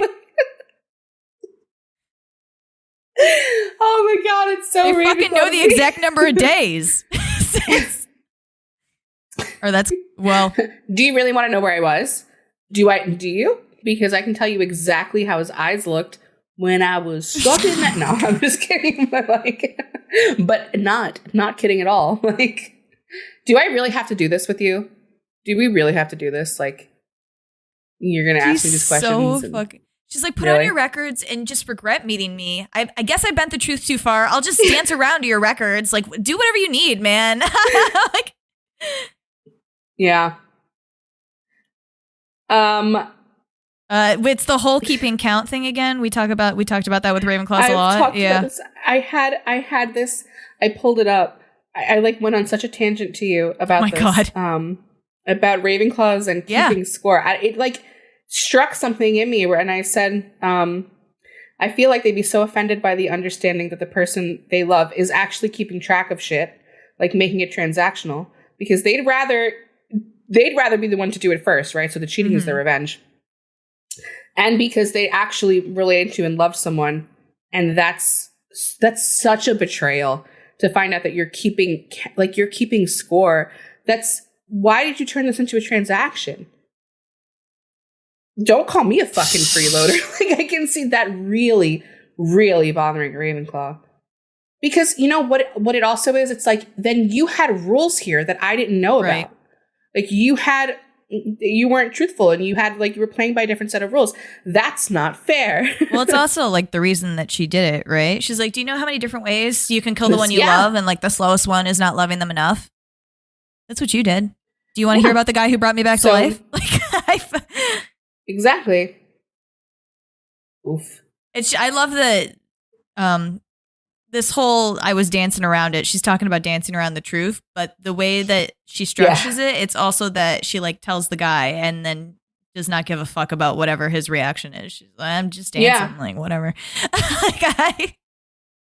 The way it's described too, like as the song is ending and how it begins is the same way. It's very Ravenclaw. Like to end the same way it began. Lock broken, slur spoken, wound open, game token. Like it's very, this is what happened. Then this happened. Then this happened. And the whole reason the whole middle happened is because you said I was freeloading. It's like, did I make that clear enough to you? I opened with this and now I'm going to close with it. You did this. This is literally like, this is all your fault. That's how it's really funny. We support cheaters. You had a good reason. Yeah. All right. Do you know I didn't think about Glitch at all? Oh, really? It's a Ravenclaw song. Yeah. No, She's like, I know, but I want to read it. I was sure that it was, but it's like, yeah, I don't remember why I thought that. We were supposed to be just friends. You don't live in my part of town, like, but maybe I'll see you on some weekend. It depends on the situationship and the mood that I'm in and, you know, what kind of drugs and alcohol's in my system. I don't know what it'll be at the time, man. Like, I'm not even sorry. Yeah. Yeah. And again, here's this confusion of like not understanding how you got under someone's skin. 2,190 days since my love blackout. Like I've been counting. The system's breaking down. Dude, a brief interruption, a slight malfunction. You're telling the world that you're robot. You're fucking, they got like liquid in your fucking machinery. I'd go back to wanting dudes who gave nothing. I thought we had no chance, and that's romance. Let's dance. You're a cowboy like me. They're such a funny house. I can't. It's so funny. I wish I thought that way. Would have, could have, should have. We've talked about it before that we both said this is it's too. It's too personal. She's thinking about this decades later. Like, yeah, I really like this song. Yeah, it's. I'm gonna it's a tough. It's a rough song. Well, it is if you think too hard about it. Well. It's the companion to Dear John, and Dear John is a Hufflepuff song, so that's more of a it's a younger perspective, and it's a more it ends up being a more confident perspective because of how Dear John ends, whereas this one is not that it lacks confidence, but it's looking back at it like you said from an adult perspective. And so Dear John, you're right, is more like hopeful at the end. Like I have growth to do from here. And this one is after the fact where she's had some years and she's like, I did lose some stuff and I'm really bitter about that. Like, it's not something that you can see in the moment when you're still like young and hopeful because you're like, I'll get it back. And like, not to say that she's still broken or in that place anymore, but she can look back on it with perspective and be like, no, I lost some shit. And it wasn't fair. No, it's in the way that she taught, like, she was like, if I was some paint, did I splatter on a promising grown man? Like, sorry, you know? And if I was a child, did it matter? If you couldn't wash your hands? Like, oof. She's like, and it's also, she's like, you blamed me. And that's like, if you tasted poison, you could have spit me out at the first chance, man. Like, nobody made any secret about the fact that I would have written a song about you. Like, do you know what I really love about this perspective too is that she immediately it's blamey on the person as it should be, but she's like, do you know what? I loved being in pain, and I loved that it hurt, like it, and I loved how she's much like, and now I that felt. I'm grown, that damaged me. Now I can look back and think about how fucked up that is, and I miss what I probably could have been if I had just stayed innocent and not. Like gone through this with you or let you do this to me, really. She does the Slytherin like other path thinking too. She's like, if you hadn't done this, I could have ignored it, and that's it. But then she's like, but Lord, you made me feel important. That's fucking catnip. Yeah. Well, the bridge is also like the most Southern thing ever. Yeah.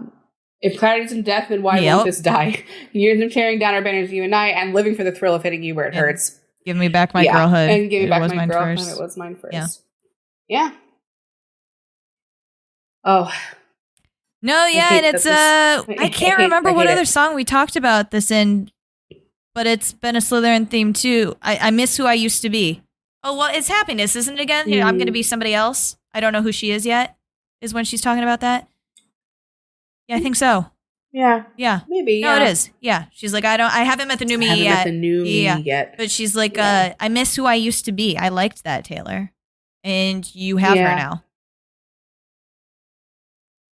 Yeah. It's also, it makes me think about like how places are important to Slytherins too, where it's the stained glass windows in my mind. This is the way. So Rachel was saying earlier, like, we don't really think about people again unless we're triggered. And that's true in like the sense that we're not like thinking specifically about people. But the I regret you all the time is the exact way that I would, like, how did it affect me? I regret you all the time. Like, yeah, that's fair. That's really fair. Yeah, it's a deep song, and it's a ouchie It's an song. ouchie song. It's a really ouchie song. I don't know if you're going to agree with me. I think Dear Reader is Ravenclaw. I agree with you. You should preface every Ravenclaw song like that. I'm sorry, because I feel like a lot of these can really be mistaken for Slytherin, and this one is not one that I felt that way about, but I'm just prefacing this in case. Whenever it's funny because the other two Alice in Wonderland-esque songs did go to Slytherin, but I always immediately think Ravenclaw first. Well, this is just like, this is how you get out of shit, okay? If it feels like a trap, you're in one. You got to get the map out, fuck off, run away, figure it out, do it all over, burn the evidence, desert everybody. And if you look like a new person to yourself, you did great. Stefan Salvatore playbook. Yeah. You don't have to answer just because they asked you. I don't have to tell you. I don't have to reveal any of my secrets to you. The next line is, the greatest of luxuries is your secrets. That's so funny. Spilling at you for free, darling, please. You wouldn't take my word for it if you knew who was talking. Yeah. To a house, not a home, all alone, because nobody's there. Where I pace in my pen and my friends found friends who care. No one sees when you lose when you're playing solitaire. I can imagine many Ravenclaws who feel like that. Who just feel like so isolated, like George Washington, who loved isolation, but who also loved not being bothered. Felt very lonely sometimes. And then it ends. Oh my God. The whole thing is like, hey, here's some advice, kid. Not that you should listen to me, because like if you knew who I was, he would not want to take this advice. I'm a fucking wreck. Anyway, find another guiding light, even though I shine so bright. What is the message here? You should find another one, even though I'm glimmering, I'm beaming, and I'm so hard to not look at. So hard not to follow me. But don't say I didn't warn you. It's really, you should find another, but bro, I know I shine really bright. It's fine. But you should find another, for real. This is the Ravenclaws Bejeweled. That's all I'm saying. Oh my gosh. Okay, so I don't think this is Slytherin anymore. I don't think so either. You know what I think it is? What? With her one verse, I think it goes Hufflepuff. Let's see. I don't actually know it that well. Right, your house, gotta pop them unannounced, and she's never leaving you alone. Yeah, yeah. It's a hopeful. It's nice. Also like active. Like the way Taylor, I'd be dragging that wagon. You know, that's but her ass. the way that Taylor sings Karma, she's like, it just works for me. Like I don't gotta tell it. It just works for me. Like it just does what it knows I want it to do. I'm not working for any of this. It just works out for me. And this verse is kind of like I'm directing. I don't know. It's just like the feeling. Like she's never leaving you alone. Got you waving pretty white flags. You think switching up your behavior will save you. Don't worry, karma never gets lazy. And so you won't catch me slipping. Like, you know, and right. It's adding on top of what a Slytherin already said. But yeah, but not in a Slytherin way. No. Yeah, I can see how this makes it helpful. The whole vibe is different in this one. Yeah, got another one. It's a boy. Yeah.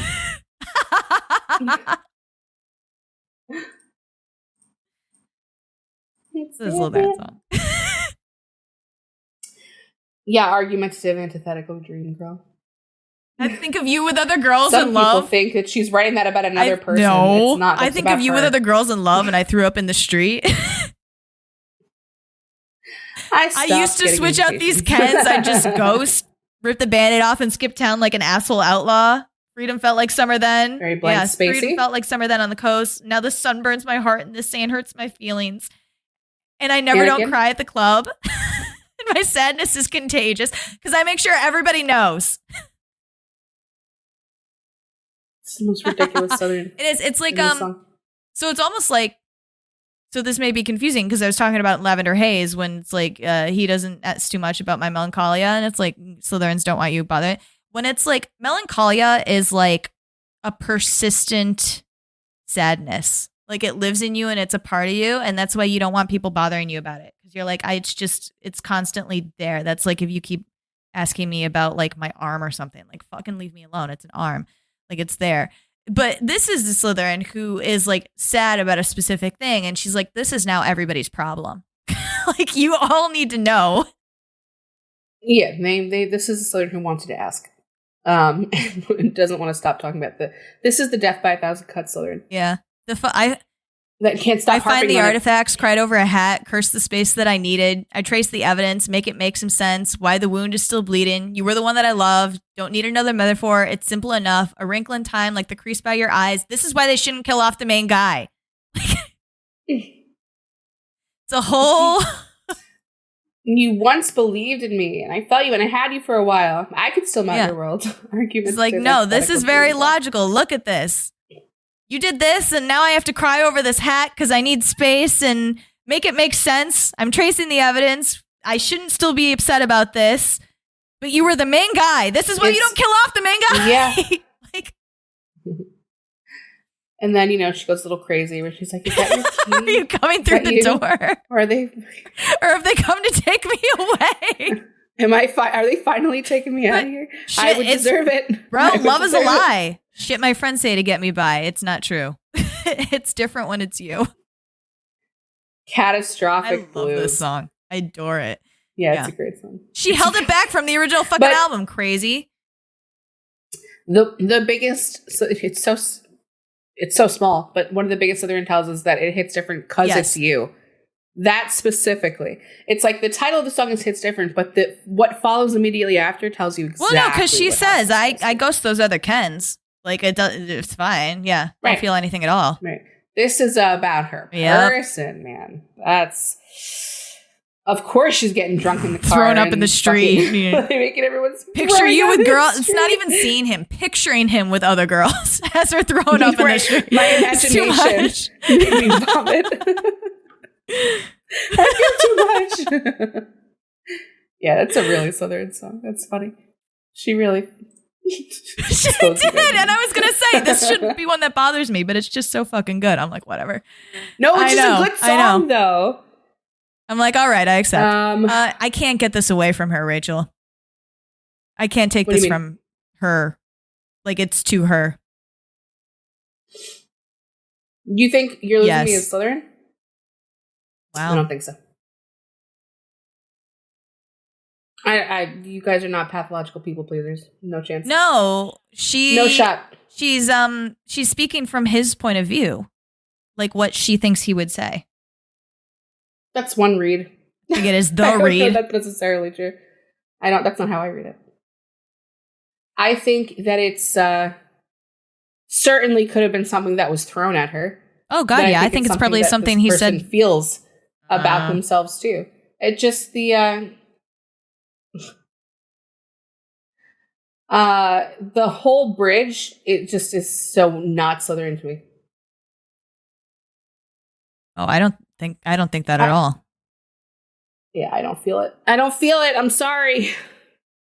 The whole bridge is her being like, I'm really great, and you're like, you're not getting that. I think it's, I'm great. No, I'm not. I get it, but I'm, but I am, but I'm not. And now I'm fading. And like, it's, you're. No, see, I can't get back. I see this as her being like, I'm great and I gave you all of my best. Like, I've shown you all of this shit. I'm really good. I've supported you. I am the best thing at this fucking party, and you're ignoring me, and you're being, and I really do. I read that back end is like, oh yeah, and I wouldn't marry me either because I'm some pathological people pleaser when all I really needed you to do was see me. I understand what you're saying. I just saw it more. Actually, I've seen it more as Hufflepuff. Just the same way that I talked about tolerate it and how far someone is getting pushed, and then at the end of it, being like, I know what I'm worth, and you're not going to get me back. Once I'm out, I'm fucking out, and I'm warning you, and I'm telling you that, and I have these, insecurities about myself. Like, yeah, I can see why I can see, okay, I wouldn't marry me either. Fine. And I do, I'm a people pleaser, but it was for you. I just wanted you to see me. I always defended you. I was always in your corner. It reminds me a lot of Tolerate It That Way. And then it still ends with like, if you don't do these things, I'm done. I'm out. Choose me or I'm out. That just, I can't shake that. It reminds me of their house. I don't know, man. I don't agree. I mean, I don't disagree that it doesn't remind me of their house, but I just think it's too, I mean, first, maybe that is part of the problem, that I just think it's way too personal to her. But I understand that. I'm trying to remove. I mean, and it's like, I'm trying, like, I'm not just looking at that part of the song. Like, the way she opens it, I think is, even if you just look at those first 4 lines, is way more Slytherin than Hufflepuff, where he's like, I don't understand. And you're like, yeah, I know you don't. We thought like we could get through this, and now I'm certain that it's not gonna pull through. I know, but the immediate follow up reads as Hufflepuff to me. Like, do I throw everything we built or keep it? And I'm getting tired, even for a person who can constantly like, I keep coming back, and I keep getting hurt, and all these things keep happening to me, and I keep reinventing, like, I keep coming back.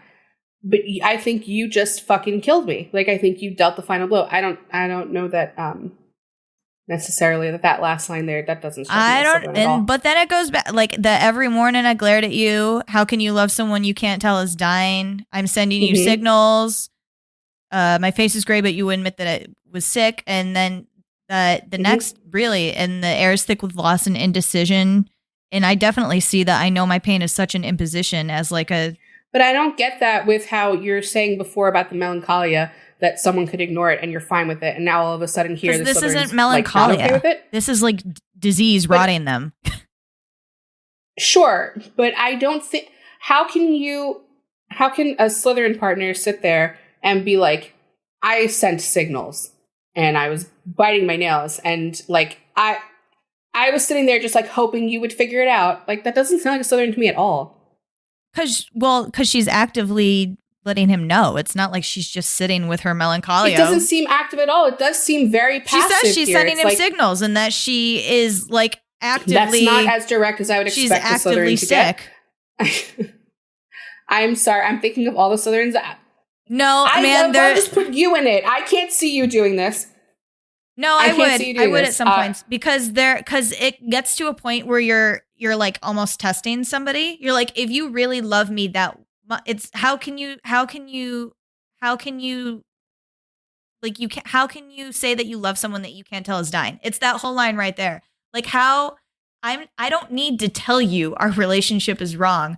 How are you sitting here and not seeing if I am the one person that means more to you than anybody else, that I am not dying next to you? I just think like I understand the testing of a person. I totally see how that is very Southern. But to come to the point where you are rotting, when you're that bad, it's that bad. I don't think that you can like a Slytherin could keep back from being like, I can't fucking do this with you anymore. Like I mean, that's where she is now. She's saying like, I get it. I just think that a Hufflepuff would tolerate it for longer and would sit in this for longer. I don't know. It's hard because that's also like the overlap, right? And you're getting into like, this is a very long relationship that she really, really wanted to work. Right. But that also speaks to the Great War too. And that's not a Slytherin song. So it's like, no, but it's not a Hufflepuff song either. You don't want to lose. No, but I'm saying that's an emotion. Like it's more of an emotional song. Like this doesn't strike me as being from a logic standpoint. This is straight up like, I gave you my empathy. I bled for you. I was your bravest soldier. I fought for you. I did everything. It's almost like begging, but it's not. It's like listing out all of the ways that they were emotionally so for you. Everything was about you. And you fucking won't even look at me. And I accepted that disrespect until, guess what? I'm not. You brought me to a limit where I'm out. Here's the instructions because I'm done. And I don't even think at this point, like where it comes where they're like, it's like, do something, babe, say something, lose something, risk something. I think it's too late anyway, but still you're being given the instructions on what to do. That's not a test. That's straight up saying like, here's what I need. You won't, and you still won't give it to me. I mean, this song is way more introspection than outrospection.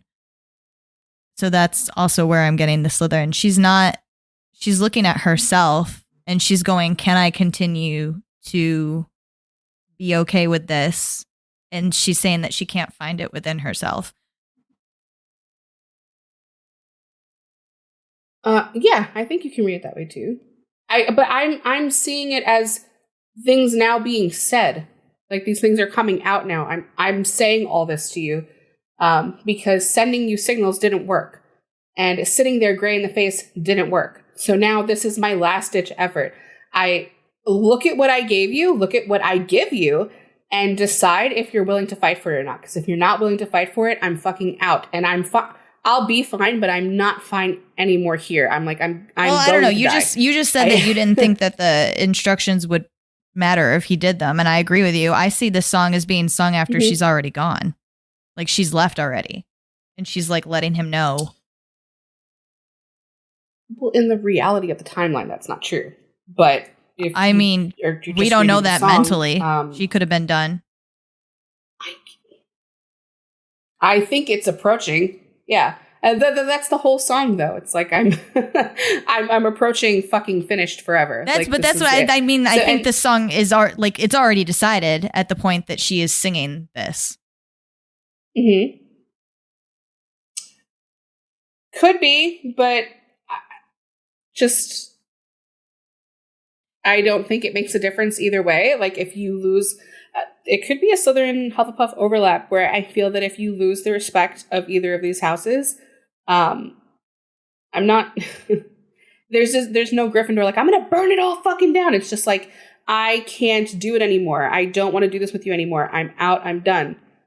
But it just seems like the Emotion House would put up with more and would sit in this for longer and be tortured this way and then still give a roadmap on how to fix it. Even if like they're mentally checked out, a Slytherin can't fake it after. I think a Hufflepuff can. So even though it doesn't matter. But she's saying, I don't know. She's saying my heart won't start anymore for you, even though she keeps saying you're losing me like it's in process. She says, like, my heart's not going to beat anymore for you. It's not going to happen again.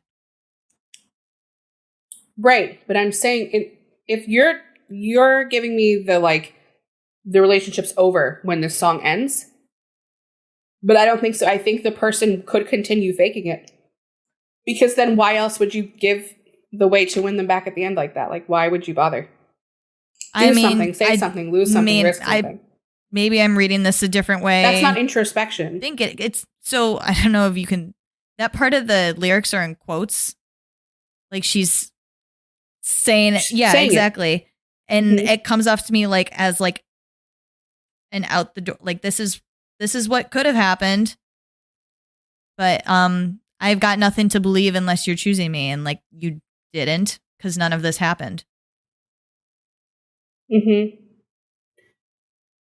I still read it as this is what you this is all you had or all you have to do. It's not that hard. Just fucking take a stand, pick a side, pick my side, choose me. But if you're not going to choose, then I'm out, which is understandable after everything else. But it's just how much this person put up with. And so many of these lines just, I can't put with Slytherin. I can't make them fit Slytherin. I don't know. I can't make it fit. I see what you're saying about some of them, but I just think there's a house overlap. I don't know. There's some I can't make. I cannot put into Hufflepuff. Well, we could merge them. No, we can't. Half yellow, half green. I think our problem is that I think it's written about a Hufflepuff, and that obviously, we've talked about this whole time, that infects some of these songs for sure. And also I can't shake the tolerated. But I can see it coming from that angle, but that she's a Slytherin speaking to a Hufflepuff. You're saying roadmap, and she's being this is what could have happened at any point towards the beginning of the song when I was gray in the face and the lights were no longer on in our house or whatever. Did you ever say a single fucking thing? No, you didn't. And now my heart won't beat anymore. That's tough. That's hard. I guess at the end of it, it's deep. It is deeply, deeply personal. So, we could. The sorting doesn't make a difference to the album, just to this song. Well, no, but either it doesn't matter. If it belongs there and it changes the course of the album, it does it. It doesn't. But for me, there's a lot of Hufflepuff elements here. I don't disagree, but I also take it a different way than you, that it is not Hufflepuff. It's that I get it. That she's trying to communicate with one. You said at the beginning, it's hard to take from her because it's deeply personal. That is hard for me to overlook because this was literally put out for personal reasons. Things about the song were shared for personal reasons. It's hard to separate her from this one. So, okay, I'll concede it. Woo-hoo. Give it to Slytherin.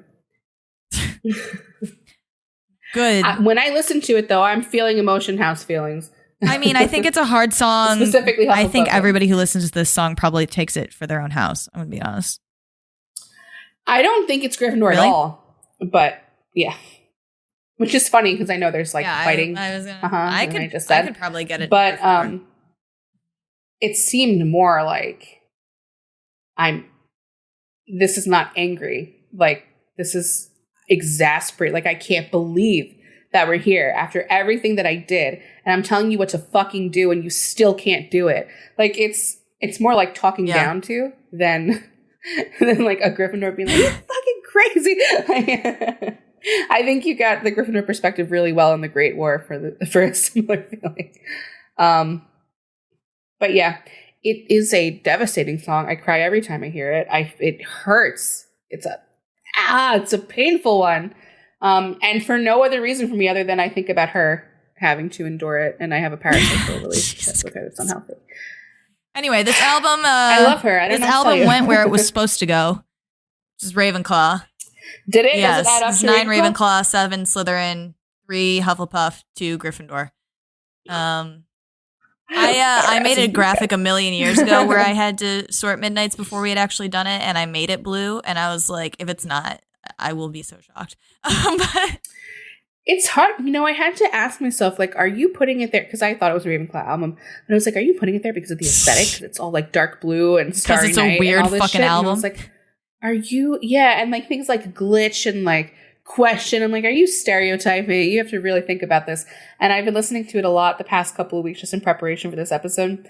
And it's like, I'm going through these songs. I'm like, Ravenclaw, Ravenclaw, Ravenclaw. Oh my God. I can't believe this. She really, really tapped into the hive mind there. And it's an interesting album. It's different from all of her other ones. I love Midnight. Like, even the ones I don't like, the songs that I like, if I don't like get them, particularly from my perspective, I still really enjoy them. They're interesting and just a really cool album. It deserved Album of the Year. It's really awesome. So I thought we could do something, not to try to make this longer. I really thought this would be shorter than 2 hours. But real quickly, since we were talking about whether our favorite songs are actually in the house that we're in, we're doing some science, even though none of you answered our tweet. Figured I know, ruined. It was a really well-phrased tweet. Our social media manager did that. Y'all only do polls. But I figured we could go through pretty quickly and just like say our favorite song from each album. Okay. And what fucking house it's in. Okay, cool. Going back to debut then. I think I know yours. You do know mine. Burn, right? Yeah, it's Gryffindor. Mine should have said no, which is Slytherin. So already we're Uh-oh. Oh. My favorite song on Fearless is Fearless. Mine is So The Way I good. Loved You. So we matched again. Here we fucking go again.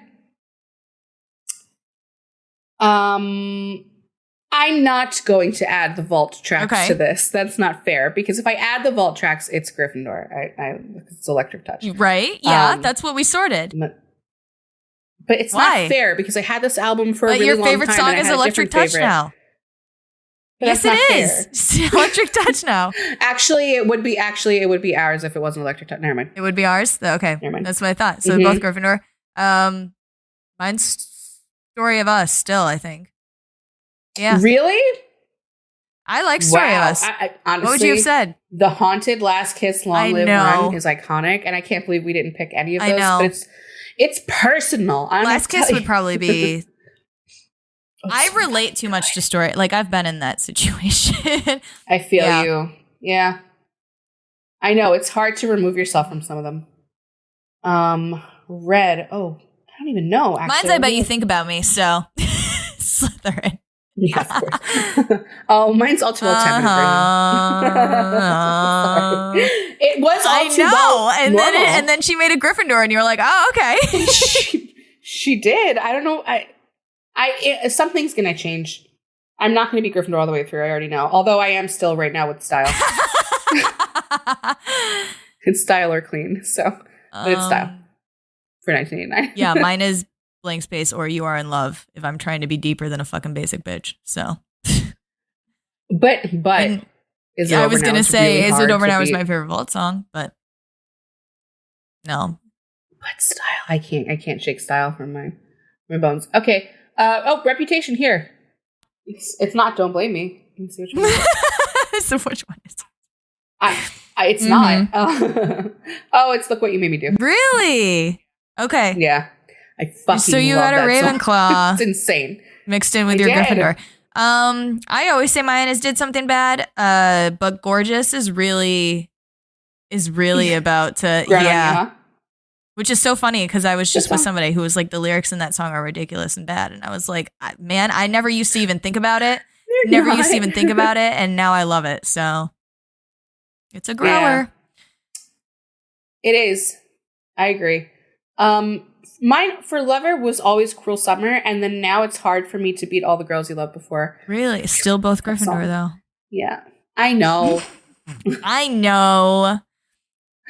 What is yours? I forgot that you existed, or the 5,000. Death by 1,000. Although I really like I Think He Knows. Fair. I really like it. It's a really good song. It's interesting. It's got the Ravenclaw flavor. Folklore. I think August is hard to beat on Folklore. I'm being really disappointed in myself that I'm fulfilling this science. You're fulfilling the prophecy. Well, I already defeated the science. Barely. I picked on the album. On the album that has one Gryffindor song, you did not like the only Gryffindor song. You managed not to like 9 of the 9 Slytherin songs. I thought Betty was your favorite on Folklore. It was. That's what I listed a while ago. Yeah, I remember that. I still like Betty, but lyrically, I like Peace way more. It's my header right now on Twitter. Peace. Which one? I don't like that song. That song? Sorry. I can't listen to it. I'm just like, I would die. I would die for you in secret. I feel that deeply. So I feel it. Evermore. I think I break it here. I like Champagne Problems best. Yep. Really? You finally broke one. Amazing. I stuck to fucking Gryffindor. I tried Oh, fuck, I forgot that. Well, if it wasn't Champagne Problems, it would be that. So still Gryffindor. Oh, well, there you go. And Midnight's. Oh, it's Bejeweled for me on Midnight's. Woo! Mine's hits different. So. Still, though. Okay, so for the science says that for the most part, you will go where you are seen. Okay? However, it's not always. Don't put yourself in a box for every album. Are there any albums where all 4 houses are not represented? No. Even Reputation, she manages to get one for everybody. Wow. I know. Good nice for you, her, Taylor right? Swift. She's so inclusive. She's so inclusive. She didn't make me look very good on Reputation, but she does look really fucking scary, actually. Quite frankly. I love it. I love going through this and really getting a full scope of how unhinged my house is. It's a lot. There's a lot going on up here, guys, for all of us. Scary. I'm glad 3D House of Horrors. Ravenclaw. I'm so happy about that because before I even thought, really, really thought about it, just feeling it, vibes. I was like, vibes. No, I was too. Yeah. I'm glad it actually. You keep going I'm so glad they got represented. There are no Hufflepuff albums. You realize that, right? The Ravenclaws got way more. What? You know what? I'm gonna say, Hufflepuff and Slytherin are so alike sometimes that the whole issue we just had with You're Losing Me. Sometimes, man, I've struggled with some of the Slytherin ones where I was like, is this Hufflepuff? It's happened. Because I think she toes the line. Because there's a major house overlap between the two. So, it's not that she doesn't love you guys or get you guys. Okay? It's just that sometimes she's just a little too personal. And we can't forget that. It's not like I can mistake a Slytherin song for a Ravenclaw or Gryffindor one. That's never going to happen. But you can mistake several for maybe Hufflepuff. when debut TV comes out, it'll go to Hufflepuff. Yeah, you gotta hang tight. Wouldn't it be so funny if Reputation switched to Hufflepuff? It wouldn't be able to unless she adds 8 tracks. She'd have to add a whole other album, which that's fine with me. You're all about I would I would sacrifice. No, it's really likely going to be debuts. Probably going to go. You think Hufflepuff? I really think so. Yeah. You know what, you guys? When she gets Hufflepuff, she gets you really good. And you have truly some of the best songs she's ever written. In my opinion, You're on Your Own, Kid, and Bejeweled. Wow. Tolerate It, Willow, Cardigan, My Tears Ricochet. Come on. You can't complain. You can't. It's just them's the breaks. But anyway. Thank you for listening. Yeah, and we might be back with Tortured Poets. Mm-hmm. It's all up to Rachel. Bully her online. Oh, yeah, it's all up to me. It's all I don't got a busy fault. schedule. You might. You don't know what's going to happen. Yeah, I'll get pregnant. Don't fucking say you jinx yourself. Good luck. Be the next Virgin Mary. Oh my gosh. By the time this comes out, everyone will have seen the baby. So, I didn't mean that you had to do it. I was just being like, I'll get pregnant. Like, I feel like it was. You could have like you understood that. I don't know. You could have launched her with the album. With Midnights? With Tortured Poets, you could have been like, there's a baby here. That's a long time to keep that as baby. You think the people listening to this podcast are following your Twitter? No. Well, yeah, actually, some are. Are you going to put her on your Twitter? Yeah, of course. That I just convinced you to go back onto? They've been part of my life story. I always put real life stuff on there if there's a milestone or something. So you just haven't had anything go there. since Dean and Cass became... no, not since Destiel became canon. Have I? Look back at the last 2 years, have I? No, this is you passed your math test. Stop. Stop, please. That was a big deal. Literally for nothing you. happened to me. But this is pretty, yeah. So it's going to be hard to get back on here, obviously, with a newborn. So I'm not sure. Because even if, obviously, I have an incredible husband who's not going to mind sitting with me. That's not the problem. The problem is, will I be sleep deprived? Will I be fucked in the head? What a shame she's fucked in the head. We don't know. We just don't know. But you can follow me on Twitter and find out. I'll be updating there. She's actually due today. We all can see how well that's Rachel's going in her for hospital me. bed right now. Contracting. I want to die. I'm so done. You have no fucking idea. I have had every miserable illness that you can have. I have had COVID. I've had the flu. I've had fucking influenza. I've had measles, mumps, rubella. I've had it all. Looks like you'd be dead. But but it has not stopped. It has not stopped. And now, the bodily pain is insane. So she needs to get out of here. And when she will be cultivated into a baby Swiftie. Yay. So, because I already got the 7-year-old on that train. She needs to make me a friendship bracelet. It's for you, Taylor. It's all for you, Taylher. Yes, I do. In my birthday card, she wrote, "You are a great and amazing friend." So her friendship bracelets make no sense. There's no pattern. Fine, whatever. Fine. Next, I'll have you made for you if you insist. Okay. But that wraps it up for here, and I will see all of you when I see you. Wow. Hey, man, I'm telling you, because I remember last time. Okay. Pregnancy does a number on you, on your body and your brain. It's supposed to be better the second time. Again, I'll fucking see you people when I see you, and you will take it. Wow. Because I'm doing an incredible thing with my warrior body. Okay? I'm bringing life into this world. You're welcome.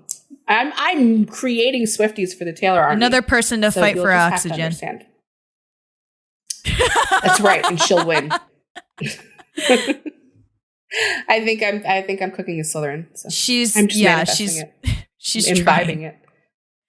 I need to have full cast. That's what she said about Mia, by the way, and Mia's a Hufflepuff, so Mia was a different human being when she was 3. So you gotta wait. You gotta wait for this one. You can't be with her at 2 years old telling me she's a Slytherin. I'll do what I want, and I'll send you videos, and you can. You're gonna do what you did with Mia and make her a Hufflepuff again. I did not make that decision, but I love Hufflepuff, so I'm fine with it. Hello. I don't understand you, but you're great. You get really good Taylor Swift songs. All right. Catch y'all in the summertime, probably. Unless we do Tortured Poets. Yeah, we'll see. That, you know what? It's like you don't want to just do it with me alone. It's like you need an audience, and that's a bummer. What? If we're gonna do it, we might as well record it. It's how much I mean to you. Got it. Well, that's a great way to end this. Goodbye forever. I'm saluting you all. Goodbye. Thank you for listening to Sort of Brilliant. If our sorting choices inspired any rage or excitement, we'd love to hear from you. We're open to feedback, suggestions for characters to sort, and solid counter-arguments with citations. Never forget your citations. You can find us hanging out on Twitter and Instagram at SOB_pod or shoot us an email at sortofbrilliant@gmail.com. And since we're not above begging, please rate and subscribe to Sort of Brilliant on Apple Podcasts, Spotify, and wherever else you listen to podcasts. Please share our posts on social media. And if you're a Gryffindor, maybe you'll inspire sorting fights among your own friend group. The theme music is Hot Shot by Scott Holmes. Can't wait to sort with you again next time. Bye!